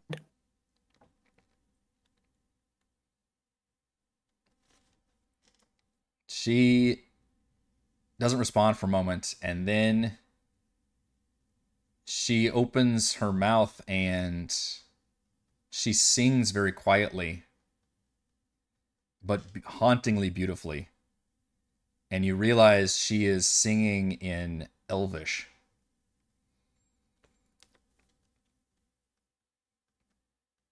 And some of the people around are noticing, and most people are kind of off put. They're like, who is this? Like, what is the deal? And they're kind of, the crowds are kind of, getting away from her a little bit. And she still never quite looks at you while she does this.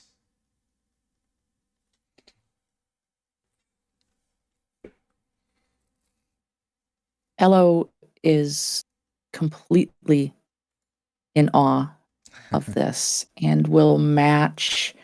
She'll take the lute back up and she will match the pitch and the tone and try to accompany her as she sings. Okay.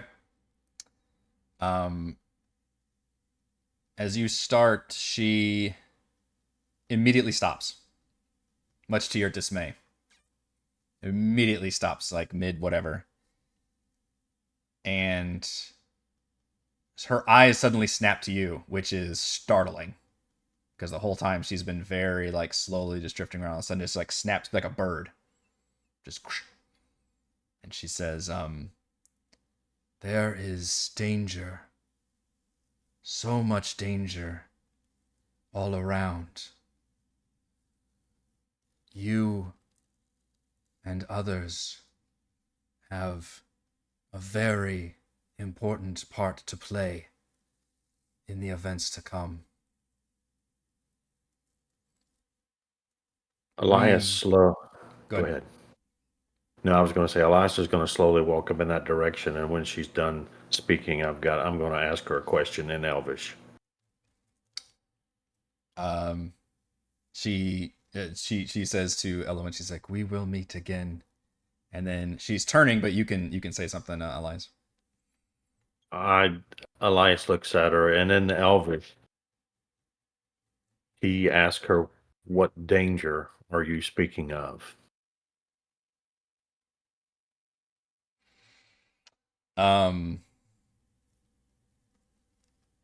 Still trying to formulate what dialect of Elvish. Is this like the northern or the southern Elvish? Yeah. The two major, I forget the two. She will respond in Elvish to you, which give me a do you have Elvish as a language? Yeah, obviously you do, you just spoke it. Yeah, I do. You would know that she is speaking Sylvanesti. Okay. And she responds in Elvish to you and says, "Keep your wits about you. You will need power and allies to raise a hand against the coming darkness, lest it sweep over you." And she turns to walk towards this just building, and she doesn't reach out or step into the door. She walks into the wall, just zoop, and she's gone.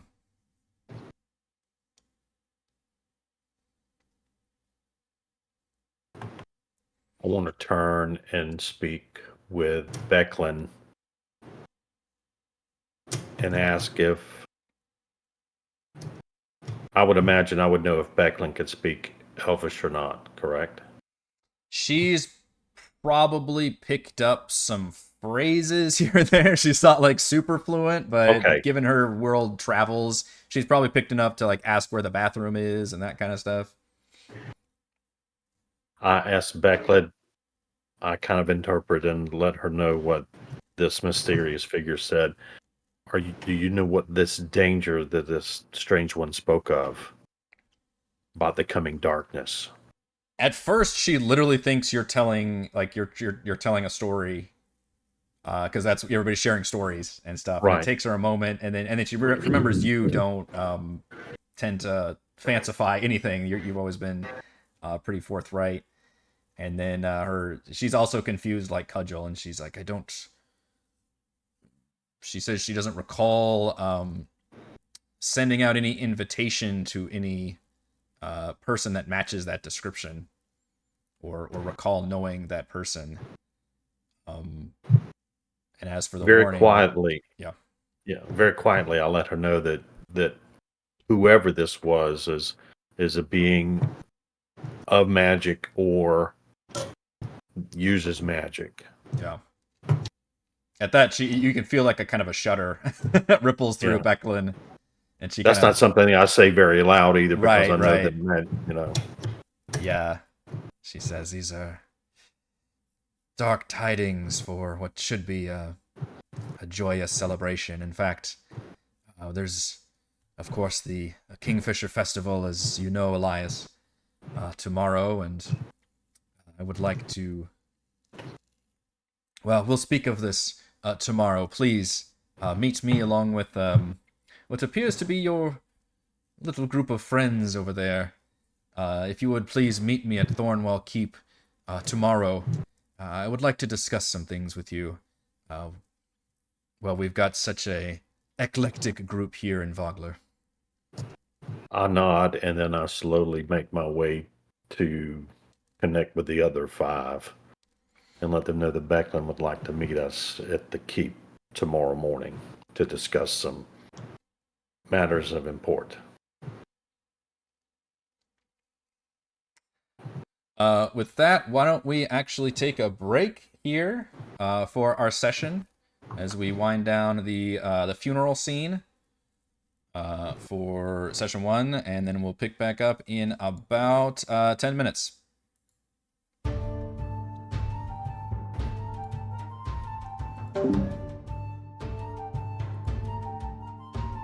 Come back from our break time. And you all have had your first day in Vogler. Was there anything anybody else wanted to do during the funeral before we advance time to the next morning? We were asking about a hoop pack for Ellowyn. Is that a thing here we could do? If anything, she would probably already have one. If you wanted to, especially if your character had a staff already, a quarterstaff, or if you needed to buy one or something, you could probably just use a quarterstaff as the in place of the hoopak. Because that's like a kender. It's like a part knapsack, part right? Am I thinking of the right thing? For the kender. The hoopak is like a Like a sling sling. staff, yeah. Sling, yeah.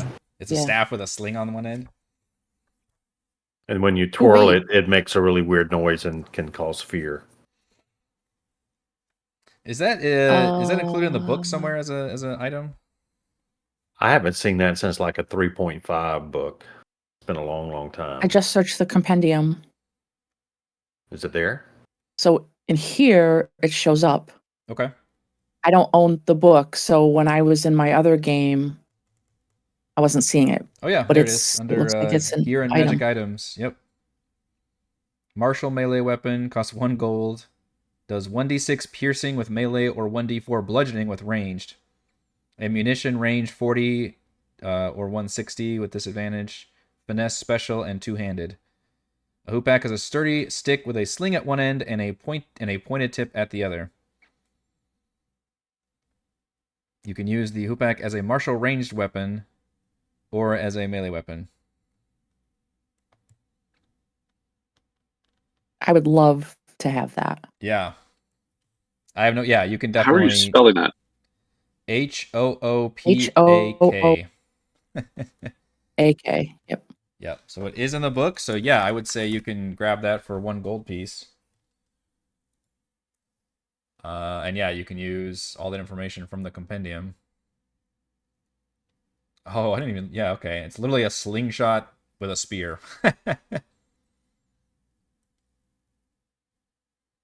The Kender signature adventuring weapon, I guess.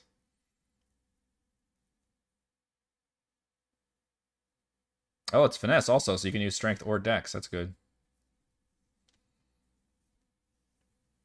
I assume your dex is higher. Definitely. I wonder if I have to change that on here. Nah, it's usually arm yourself. It'll put it in there. It'll have like an option, and then it'll have a finesse option already toggled. Hmm. When you get a comment. Yeah, so it says hoopak attack ranged with strength. And then Sure. attack ranged with dex. And the it's the same attack bonus and damage bonus for both, which doesn't make any sense.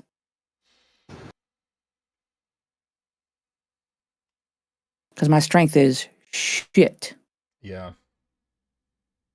That is Or weird. maybe it could just override it. And just Yeah. choosing the higher of the two. Plus, there's no melee. There's no attack option for melee.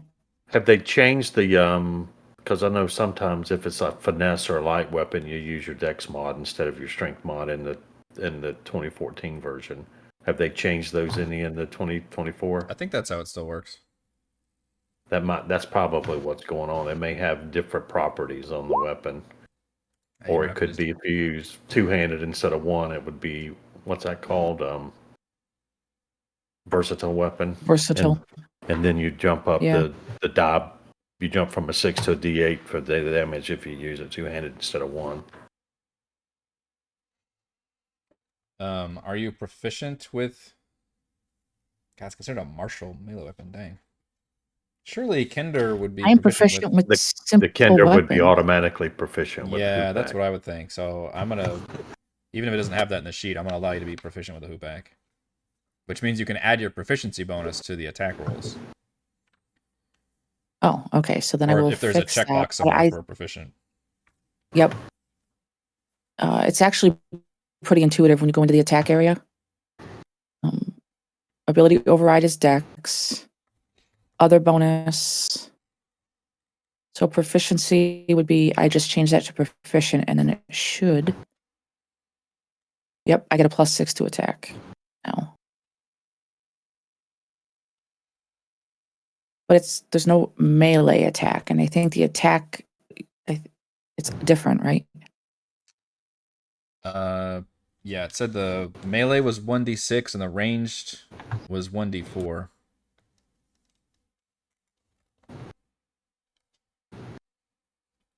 So you may have to just fiddle with it.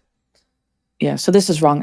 I'll have to go in and customize it because it says ranged, but it's not. It's the melee details. This is a lot of the problems I was running into when I was months ago making my little player character sheet examples. Like, it was constantly like screwing up all the... Like, it was cool that it was like populating it in there, but then as I noticed, I was like, wait, this is wrong in like 3 different ways. Wouldn't that both be like if you use it as a staff or a spear, it would be melee. If you used it as a sling, it would be ranged. Yeah. Right. So if you look at what's in the chat, it says hoopback attack and it says ranged. Mm-hmm. But then it's actually giving piercing damage and it's giving 1d6, which is I think the melee damage. Yeah. Oh, okay. Yeah, the range should be 1d4 and the melee. I'll have to create. Yeah, I'll have to create that. See if I can. Like I'll fiddle with that while we move on. All right, so the next day, you all, presumably, obviously, Elyas, you can stay at your own house, but most of you probably are staying at the Brass Crab, unless some of you enjoy sleeping outside for whatever reason. Actually, maybe. You might feel more comfortable. I don't know. I'm a man harm in nature. Yeah. And you all can. Kazra has a lean-to she can make with that big old shield. Yeah. Instant home. Yep. You all can gather together the next day. You note that the village circle area is now buzzing with activity as they're kind of stringing along little pennants and decorations and stuff, and people are setting up stalls. Elyas, certainly your family would want to be setting up a nice stall there at the circle. Very much like a kind of a farmer's market situation. And on the way, you meet up with a young man with shaggy black hair and a youthful face. He wears a crisp blue doublet and has a nice sword strapped to his waist. And both his hands are currently occupied by pastries. Clearly, he just came from the fishbowl.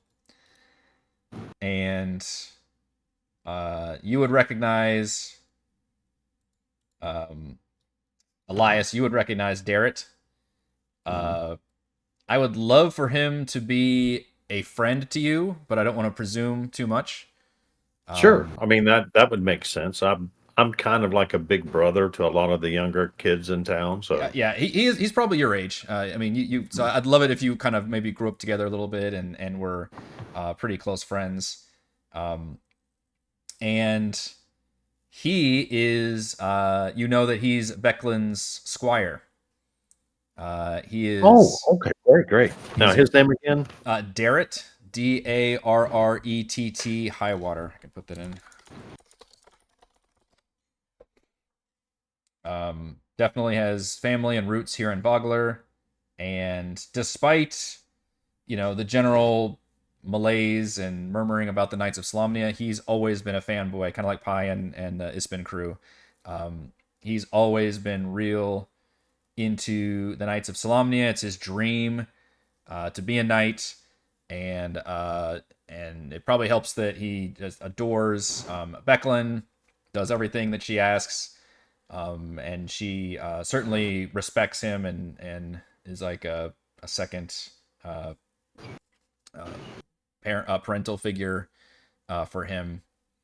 Yeah, And, we grew up pretending we were Magius and Huma. There you go. Yes. He probably always hoped you would also join the knighthood, but clearly you had other plans.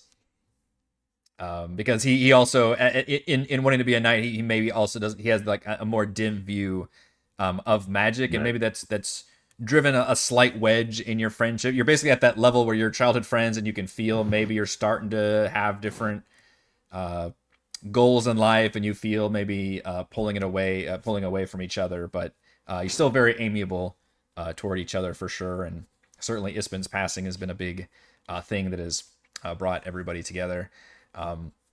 You note that he wasn't at the funeral, which he very somberly says that Becklin specifically ordered him to basically patrol the town and make sure that while she and like most of the town was at the funeral, that nothing bad happened amongst the town. So he treated that very it was an important job, certainly, for him to be given that task. But what he's really excited about, Elyas, is the entourage that you have with you. Because you know that he was very inspired by Ispen and Becklin and their adventures. And certainly while he wants to be a knight, he also wants to be the kind of knight that like goes on these cool adventures and ends up joining these eclectic groups. And he is very excited when he sees Ellowyn and Kazra and Pi and Korl. And so I definitely introduce him to the guys. I want to introduce a childhood friend of mine, Darrett Highwater. He's the squire of Becklin, whom you know from last night and obviously from throughout your lives. And allow him to introduce himself and whatever communication that they want to have. As I guess we're walking towards Stonewall Keep. Yes, and you can tell he's kind of been sent to help escort you, and then he kind of forgets himself. Oh yeah, and I brought you all some breakfast too, and kind of passes out. I don't know if you had a chance to go to the fishbowl yet, but yeah, they make the best pies in town. Kind of the only pies in town, but they're great. Always need to start your day with a good fish pie. Fish pie. It's fine. Locals maybe go a little bit, maybe oversell it a little bit, but you know, for those of you that have actually traveled around, you're like, yeah, this is fine. Mm-hmm. But yeah, he continues. He's kind of like Ellowyn and Kazra's speed, where he talks a lot. He's very eager. And he's constantly asking about, obviously he asked about the funeral and how that went, but even then he asks about like where y'all coming from and just, as much information as he can glean. Yeah, and I tell him he missed the the idiot noble making a fool of himself, being drunken last night. Yeah, Darrett just loses his normal cheerfulness and just frowns and says, I was thinking at least at a funeral Bakaris would stay away.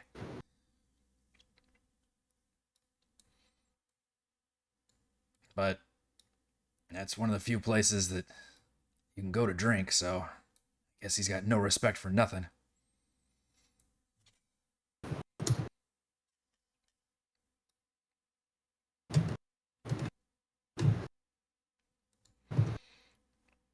Thornwall Keep features an ancient 3-story stone tower.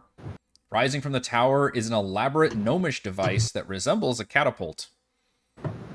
Crumbling ruins of walls and other fallen structures surround the keep, and amid them lie several shallow square pits and covered excavation sites. There it helps bring you all over to the keep, which you probably haven't been here too often, Elyas, or maybe you had.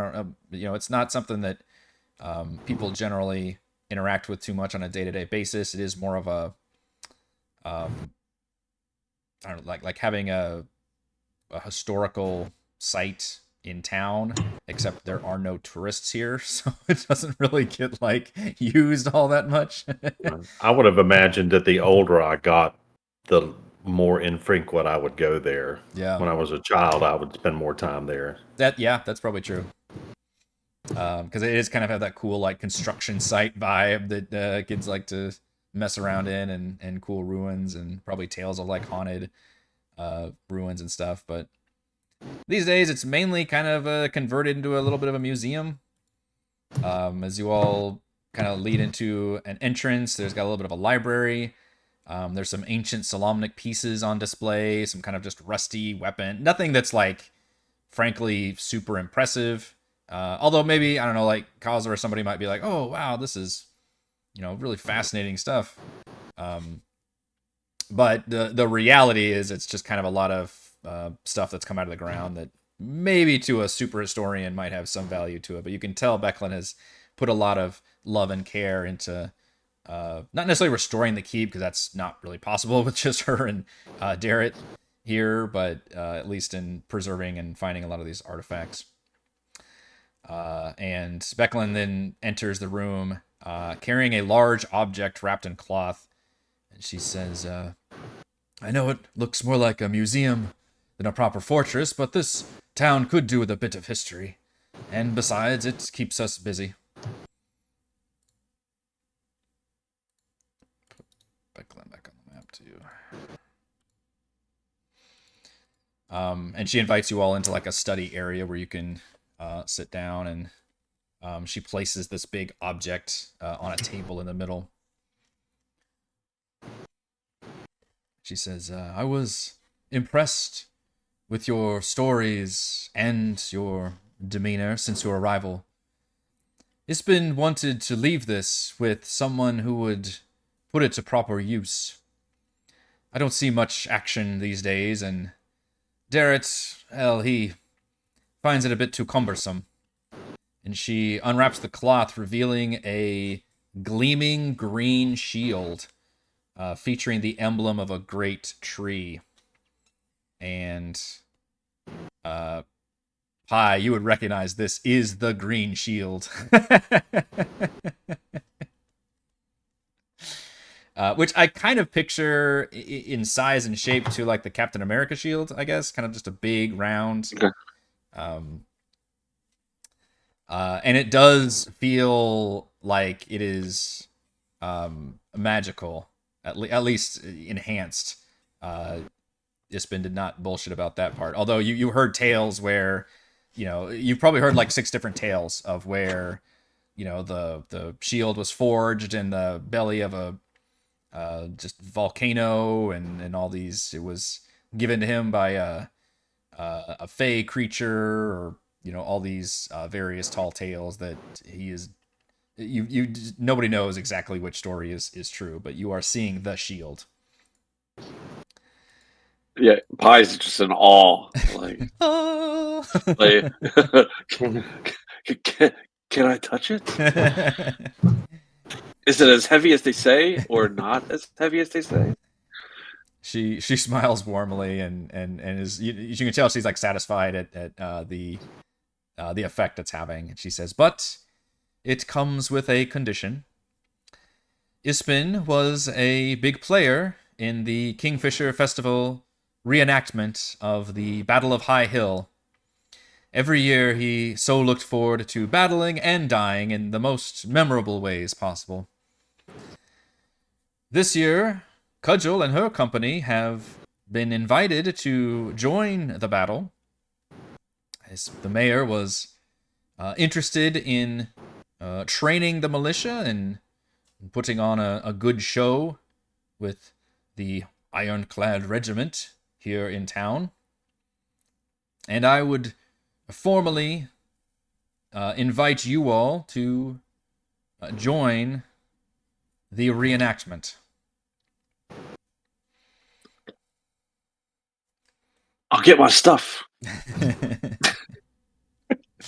You'll Yeah, have Kazra is completely excited about this. She's like completely like, you mean we get to join? We get to join? We get to join? This is gonna be great, guys.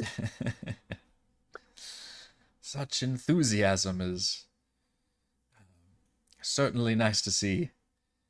It's the most enthusiastic event we have here in Vogler, celebrating the founding and defense of this village against Astarian forces.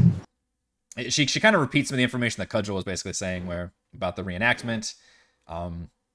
Takes place at High Hill, which is about half an hour north of the village, which is now kind of a historical site, honestly, like they do with Civil War locations in the U.S., where it's just a kind of again, there's no tourists, but if a site of significance, basically, where they actually do the reenactment. And she mentioned the fact that usually it's just the militia, battling with each other and having fun, but this time they want to have Cudgel's mercenary company actually play the part of the enemy, and then the militia will all be on one side. And especially the mayor is keen on this because of, and Becklin even reveals that we've had some, rumors and stories of some enemy forces in the area, and she kind of acknowledges the fact that some of you had even reported about that, and she says the mayor is interested in maybe training up our militia a little bit, even during a mock battle such as this, where we use she's like, we can use full armor and everything as you have, but we have basically padded spears, basically sticks that we use to battle each other, so no one gets hurt. We might have a few bloody noses and things that typically happen whenever you get large groups of people doing physical activities together. In fact, that's probably where Elyas learned some of his healing, or you learned it from Becklin, but in doing some of these the healing work, possibly after these mock battles. But it takes place a couple hours kind of later. It's basically the culmination of the Kingfisher Festival, which is today. So she says, you can go and enjoy the festival, but she formally invites you all to be involved in the reenactment. And she tells Darrett that he can, that he did a fine job. And she knows he was very sad to miss the funeral. And she's like, I would never ask you to skip the reenactment. And he looks like he is very excited to basically hang out with all of you.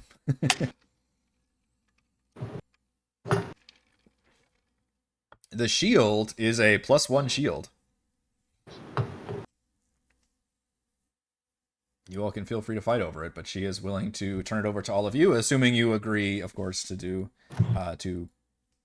participate in this mock battle.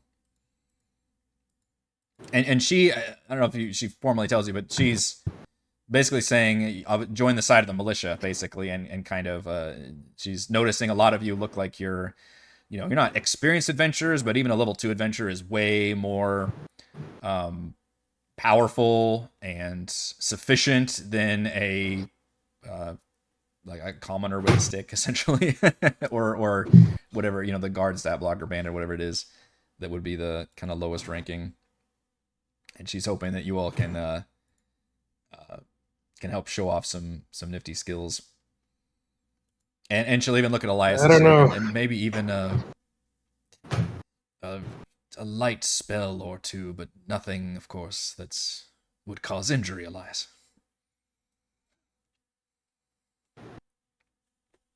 Go ahead, Korl. I don't know if you guys could handle my power. I don't want to hurt any of your men or women. Says, Or children. we do ask that everyone have fun with it. Of course, we always have some folks that take it a bit too seriously. But it's meant to be all in good fun. And the Astarians always lose the fight. They should be routed and retreat. And then a grand victory for the Voglians? Voglerians? What they would call themselves? Voglers? Something to eat.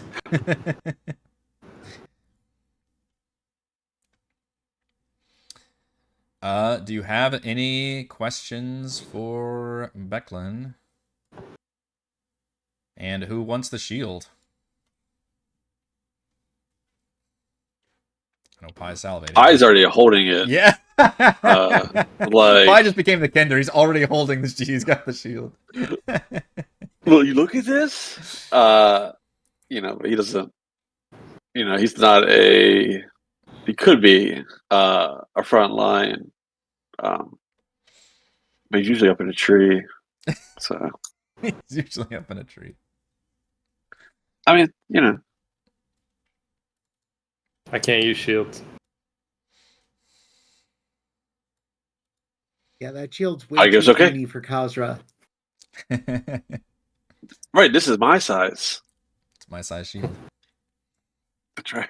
It is green and features a tree, which is Totally up my alley. totally up your thing.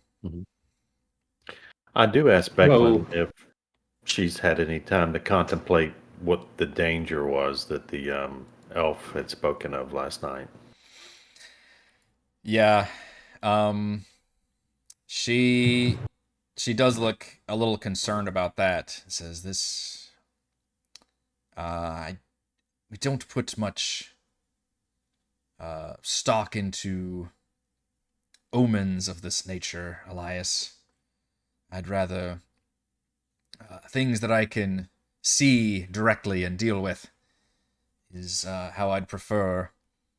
But it is not coincidental, I'm sure, that we've had some recent rumors of attacks and enemies and now this, all surrounding poor Ispen's passing. I'm not sure if it is coincidence or perhaps something larger.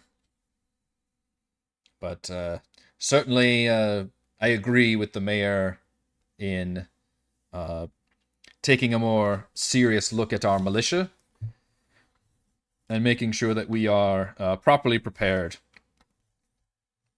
for any possible dangers. I think this town maybe has known peace and quiet a bit too long. Although we do have the river and the sea as our most formidable allies here.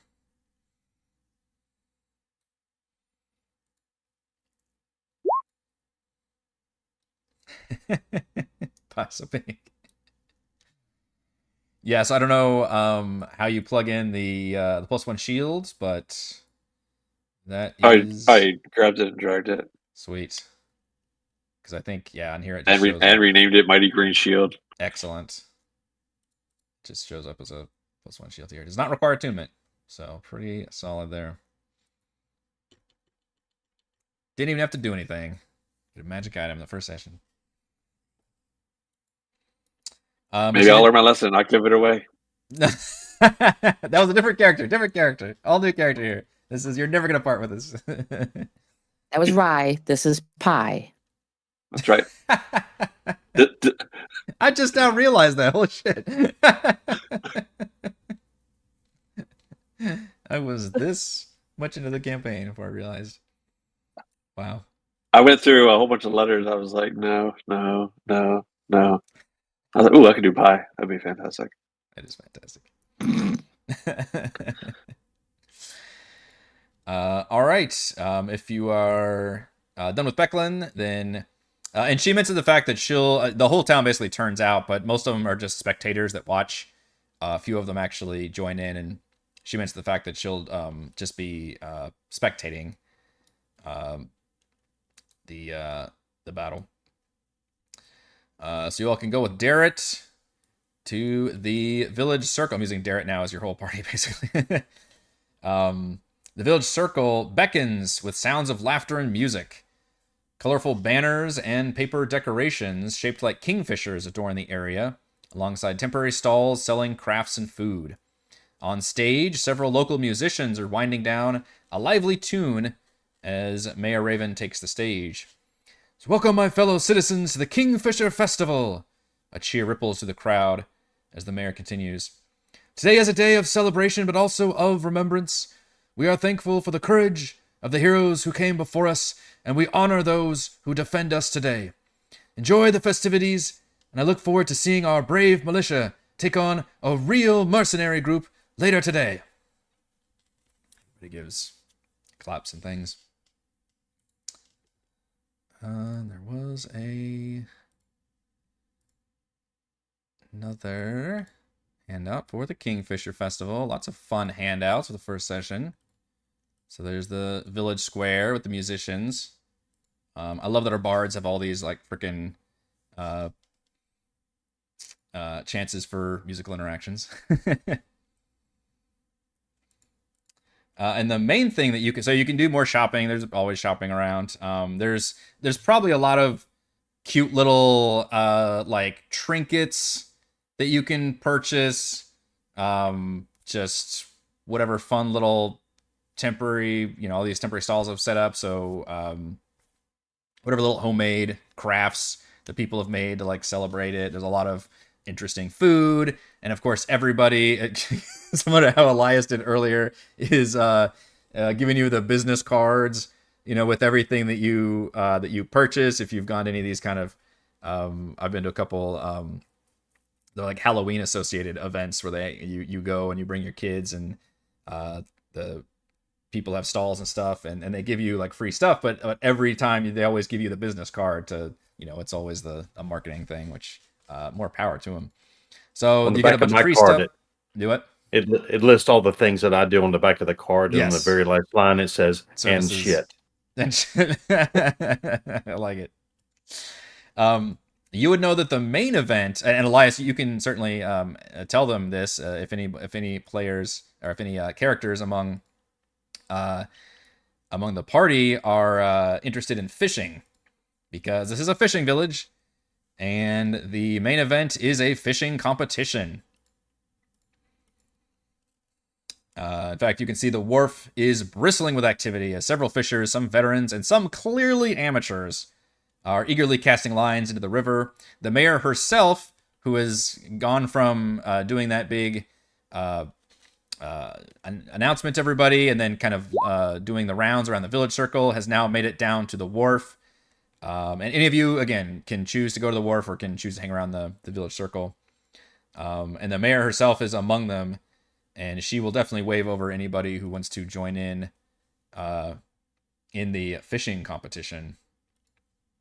Pie buys a shirt that says I Heart Vogler. Yeah. I went to the Kingfisher Festival 452 or whatever the year is. I have to look it up what the exact year was. So like that.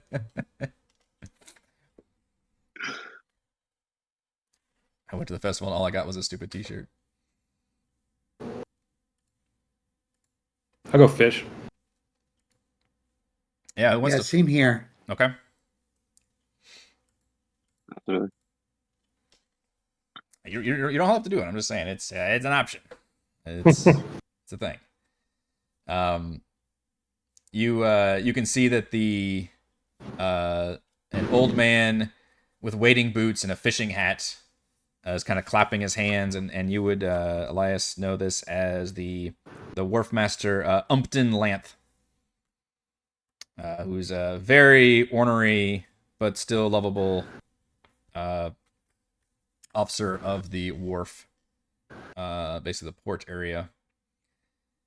And he yells out to folks, and they've got a whole like station set up where people can kind of grab their stuff if they didn't bring their own, which I don't expect none of you have their own. Maybe Pi has a little fishing setup.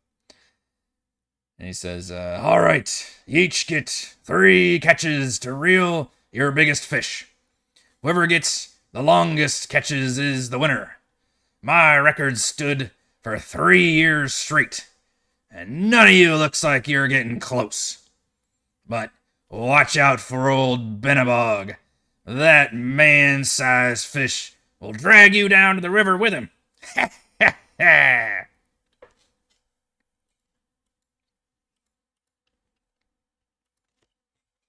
All right, who wants to fish? Give me a D20.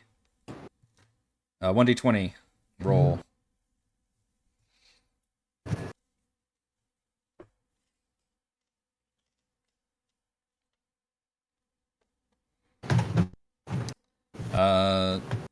She throws a pole in the water.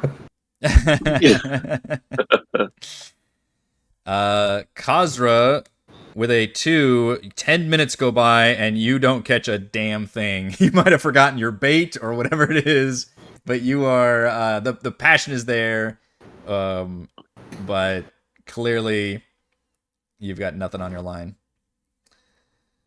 Korl, you definitely feel a pretty good tug on your fishing line. Why don't you give me a survival check, please, as you try to reel in something. Uh-oh. He's got a negative wisdom modifier. Oh, but look, I'll send you a +0. Yeah. Well, I'm a bard. So. You've got some jack of all trades. It's not that Jack bad. of all, 17, you reel in a mature river eel, which is 1.5. So it reads with glasses. Yeah. Always makes wise investments.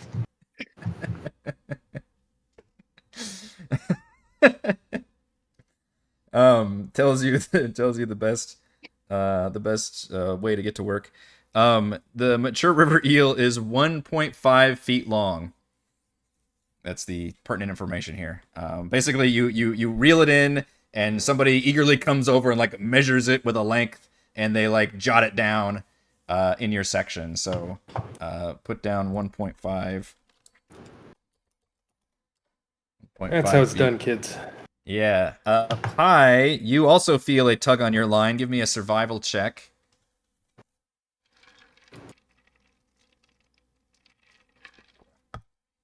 You know what? I forgot I've got some ambient.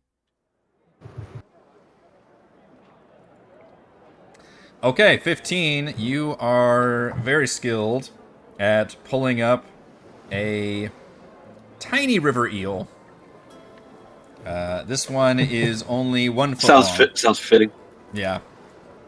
A 1 foot long river eel. So a couple people go and pull up, and I will actually roll for, because I mentioned the mayor is doing it, and you realize the mayor is also pretty skilled. First, I'm going to legit roll the 1d20. Oh, but she finds no fish on the end of her line for that round, so she's kind of just grunts and frowns. So 10 minutes go by, and you are able to cast again. So give me another d20 roll for the 3 of you.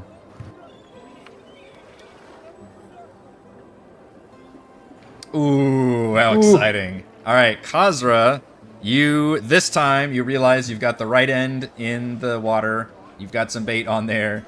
You can give me a survival check to see if you are able to reel in a tug that you feel.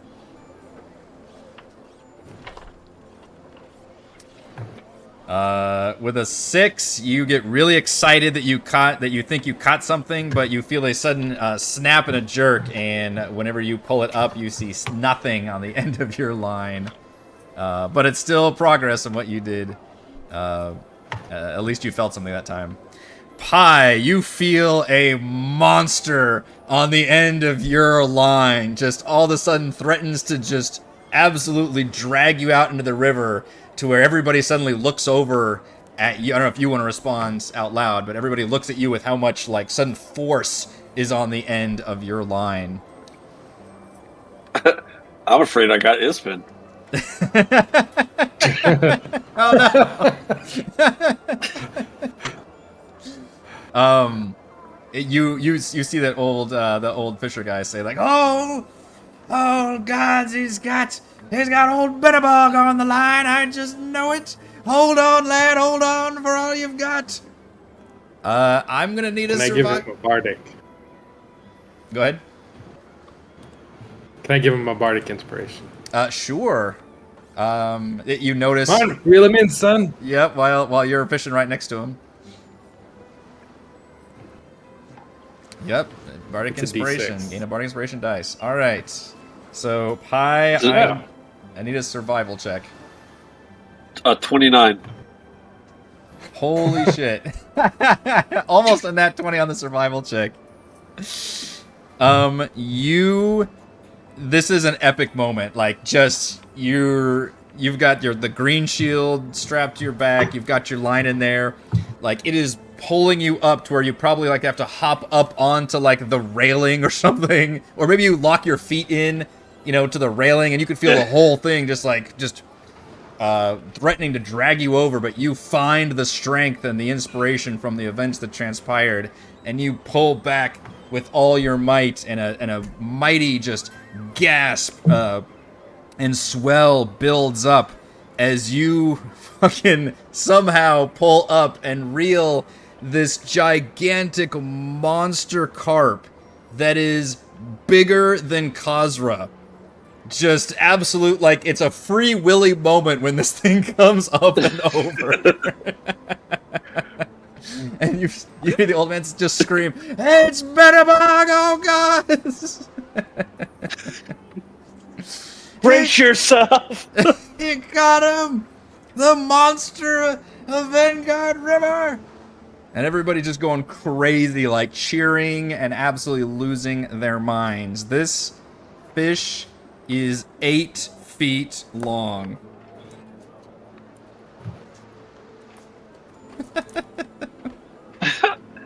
I go stand on it. Yeah. To hold it It's down. literally that picture where you see like the sharks being like held up, whatever, and the people are right there. Like, that's what they're gonna have to do. That is. I need a bigger boat. Excellent. Obviously, I'd word your inspiration, but everybody's already got their inspiration all lined up. All right. Well, not to take anything away from it, but Korl, you did find something on the end of your line. I need a survival check from you. Let's see. What did you roll? What was your D20 roll again? A 10. 10. Okay. Unfortunately, you were just distracted by all of this. Maybe in a good way, because you gave him inspiration and everything, and you were so paying attention that you like literally turned back and you realized that you totally forgot to reel your fish in, or whatever it was that you felt tugging, and it went away. But you are still like just locked on to what has gone over with Pie. I do want to make sure that Elyas and Ellowyn, I want to check in to see what you two are doing at the Kingfisher Festival. The other 3 are at the wharf area doing this fishing competition. You can be there, or you can be in the village circle, or pretty much the main areas where the festival is taking place. I would probably be working the tent with Mom and Dad. Really? Not even time off to... Okay. Well, I mean, I've been here my whole life, so I've participated in this. This is like like going to St. Patrick's Day. You stay as far away from it as you possibly can. Right. The locals are like, no, I'm not going out today. I think Ello would be wandering the market area, Mm-hmm. and in particular, she would like to find if there is a tailor booth set up anywhere. And she's always interested in comparing like the work of her clothing, which she learned from her mother and father, to that of other locals in the villages. And so I think she would just be kind of exploring, looking for any kind of fun, new clothing opportunities or anything like that. Yeah, Vogler isn't necessarily the height of fashion. It's a lot of practical stuff, but you can definitely still appreciate, any little local. You notice they incorporate fish into fucking everything. Like, so there's whatever that's the motif. Like anybody that wants to decorate anything, it's got fish on it basically. And the Kingfisher specifically is a very popular like emblem that they like to incorporate. And I'm sure Elyas would probably drag you to his parents' stall and try to. Yeah, sell we've some got shit. one of those little things up front. Vogler, a quaint little drinking village with a fishing problem. I do like that. Love that. I love that. I would do another round of fish catches, but nobody's gonna beat Pi at this point. And basically, reeling in Benabog has completely like stalled the competition in the best way possible. Like this is not something that is like Benabog is just a rumored thing. Maybe somebody saw him a couple times a year, but nobody's ever been able to catch him. So people are like, if you allow them, Pi, people are basically like lifting you on their shoulders and like practically parading you around as and doing whatever. I mean, I guess they can't take pictures, but basically saying, "Hey, stand here for 4 hours so somebody can draw your picture of you next to Benabog." Let's get a charcoal rub of it. Well, I mean, my quirk is you used to be famous. Yes, To be famous, Yes, wanted to be Devo celebrity. So like, you caught the legendary fish. Like you rolled the d20 on this table that is Benabog, which I didn't know was going to happen, and then you made a monster check to be able to catch said monster fish. So you absolutely have become a legend in this town, and certainly a memorable one because they don't have too many gnomes. In fact, a lot of people probably do the racist thing of like, oh, do you know who's the gnome here? Thon, I think his name is. Do you know like the one gnome that they know? Yeah. Like no. I'm a forest gnome. Yeah. Yeah, I mean, I think Pi's done. Roll credits. Yeah, they give you a trophy. What's next? There's a very cute trophy ceremony, basically, where they present to you. It's probably made out of I don't know, fish bone or something, some kind of fishing motif thing. It's probably just a fish itself. it's a singing fish. That's her trophy. It's definitely not big mouth bass. The Benabog bass that sings on the wall. Exactly. It's awesome. Yep. And then they kind of ask you pointedly. The dwarf guy says it's your catch by right, but old Benabog is a mainstay here in town, and if you want to keep him or cook him, it's your call. But he kind of literally puts his like fisher hat in hand and says, "Boy, I'd sure like to return Benabog to the river." Of course, that's what we're doing. Because he always throws them back in the pond, right? Yep. He eats fruits and vegetables. He doesn't eat that fish is alive. he immediately cheers up at that and says, oh, thank you, sir, thank you, yes. We'll do. We'll have to get a couple of the big lads to get him back in there. Or maybe you can show off some more of that strength of yours. Well, I think I'm out. Now that he's on land, I don't really... Can we roll him? None of the time. Like a beached whale, like, jeez. He's twice as tall as me. Yeah. All right. As you all have, some of you have spent time shopping, or working in Elyas' case, or fishing and enjoying these festivities for a couple hours.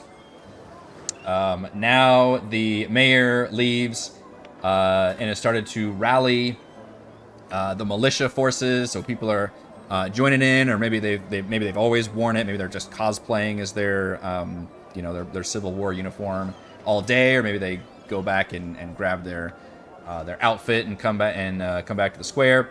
And it's a big part of the production here. This is the kind of the big climax of the festival in the very late afternoon. Is they form a parade for the militia members who are going to be included here. And Darrett is with you all for this, and he's got his full armor on, which is not quite Solamnic, but it is definitely. I think he's wearing plate armor actually. And you all can join in the parade. You are certainly invited to do that. And you pass through the... Let's see. Okay, so the parade starts at the village circle, and you end up going northwest back through the river gate. Turn off our village ambient music. You pass through woods and fields as the parade... and members and the reenactment spectators, just everybody's kind of basically moving towards High Hill. The grassy slope is spotted with trees and crumbled stone fencing. Near the base, you see several dozen soldiers in matching armor stand in even formation. Some are even mounted on full war horses. Which, again, Kazra, this looks very badass and cool to you, like an actual full mercenary company. You spot Cudgel at the front. Near a humongous brute who looks at least part ogre. Absolutely gigantic. The contrast is striking between these mercenaries of the Ironclad Regiment and the militia with which you are in, who are really look like they're just cosplaying with their mismatched armor and crooked helmets. But you see that their spirits are still... very high. They're very into this, and if anything, they're more excited. They're like, oh, this is going to be so cool to be able to face off here. And you, the mayor, Raven, so the spectators kind of break off, and they have a little area. They set up like blankets and picnic baskets and all the little stuff. There's probably some vendors, that still that follow everybody and try to, give out some bottled water and stuff. And the mayor, and then also on the way there, everybody picks up these padded, basically they're spears, but they've been kind of wrapped around very heavily to be fully padded. So they're essentially just stabs with... I almost picture like that old American Gladiator show, kind of where they just, bash those big foam thing. Okay, everybody's nodding. Good. I love watching that shit. Kind of bash each other with those big like foam things. So still very fun, and you're being physical, but you're not really like injuring each other too much. So they expect all of you to basically take one of those for sure, and she's not gonna like confiscate your equipment or anything. It's not anything serious like that, but she does note that some of you are very heavily armed, and just is like, hey, as long as we're clear, padded weapons only. We're not looking to, draw blood or anything here. And she's telling us, not even just to you, but to everybody in general, like, just to, even though this is a usual thing, hey, it's important that I explain, this every year. And says, most of you knows how this goes. The Astarians should retreat after about 30 minutes of battle, but the Ironclad Regiment should put up a heck of a fight.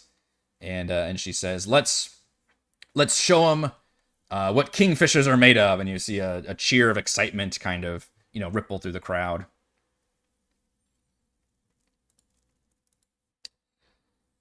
And then the mayor kind of she's got a ceremonial horn. And Darrett's, right there with you all, and he's excited. He's got his thing there, and so Elyas, would you usually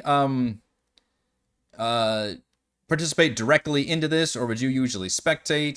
Just because you're probably the only person that's even seen something like this before, but you've seen it a lot. I would definitely participate, and I would go in with the quarterstaff. Okay, and I would take on like the role of like the old timey healers, because I would fight and then take care of bloody noses and stuff like that as it went along. Yeah. Darrett will turn to you and say, like, just like all the old times, Elyas. Except this time, look at this. Look what we get to face off against.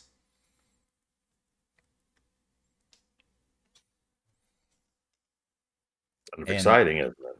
Yeah. And I open him, and we wink at one another, and then we forget like some of the recent conflicts that we've had go back like almost a decade. Yeah. Pi, you certainly probably draw the most attention for two reasons. One, that you're actually carrying Ispen Greenshield's shield, and Ispen has a big he was a celebrity here in town. So for you to carry that, and you can tell some people are like, what the fuck's he doing with that? Like that's an attitude that some folks have. But word has traveled very quickly that you just caught this legendary monster fish during the Kingfisher Festival. And that is the rumor being spread. And now everybody's thinking, oh, well, that must be the reason he's got the shield is because he got this big fish. So nobody's necessarily privy to the meeting with Becklin or anything like that. But people are learning about that story about the fish. And you draw a lot of attention, which is partly what your character's probably very into with the shield.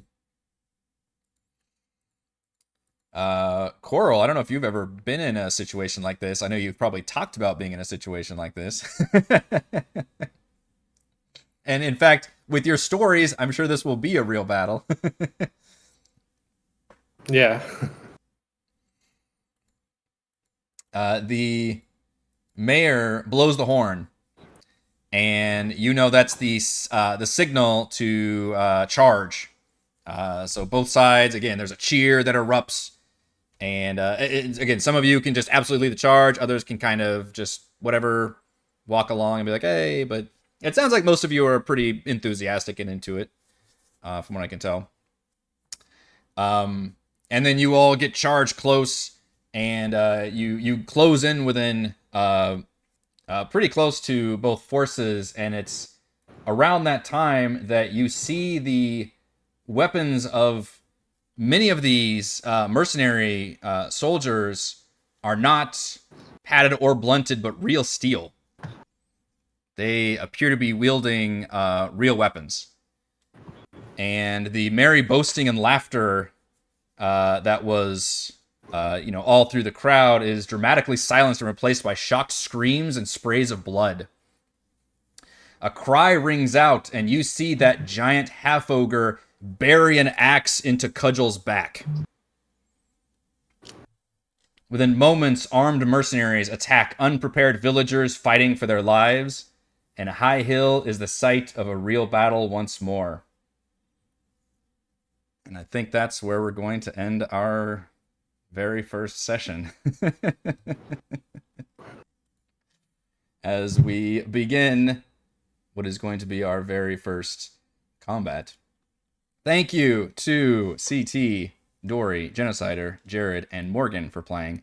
Thank you to all the patrons for helping make these awesome sessions happen. Shout out to Platinum Patrons, Joe, Will, Thomas, Stan, Brennan, Zenicider, Roleplay Roll, Christopher, Big Nut, John, Nathan, Andrew, Stephanie, Jason, Lumpy Spuds, Warden, Eudaimonia LLC, Tom, They're Eating the Dogs, Marcus, Nuggy, Hugo, Jerry, Shay, Matthew, and Sasha. And gold patrons, RPG Papercrafts, Pretty Boy, and Yuma, The Lizard Lounge, Drome, Nathan, Vastica Tortoise, Scott Revis, Jerry Glenn, and Mark. We will see you all next time. More Dragon.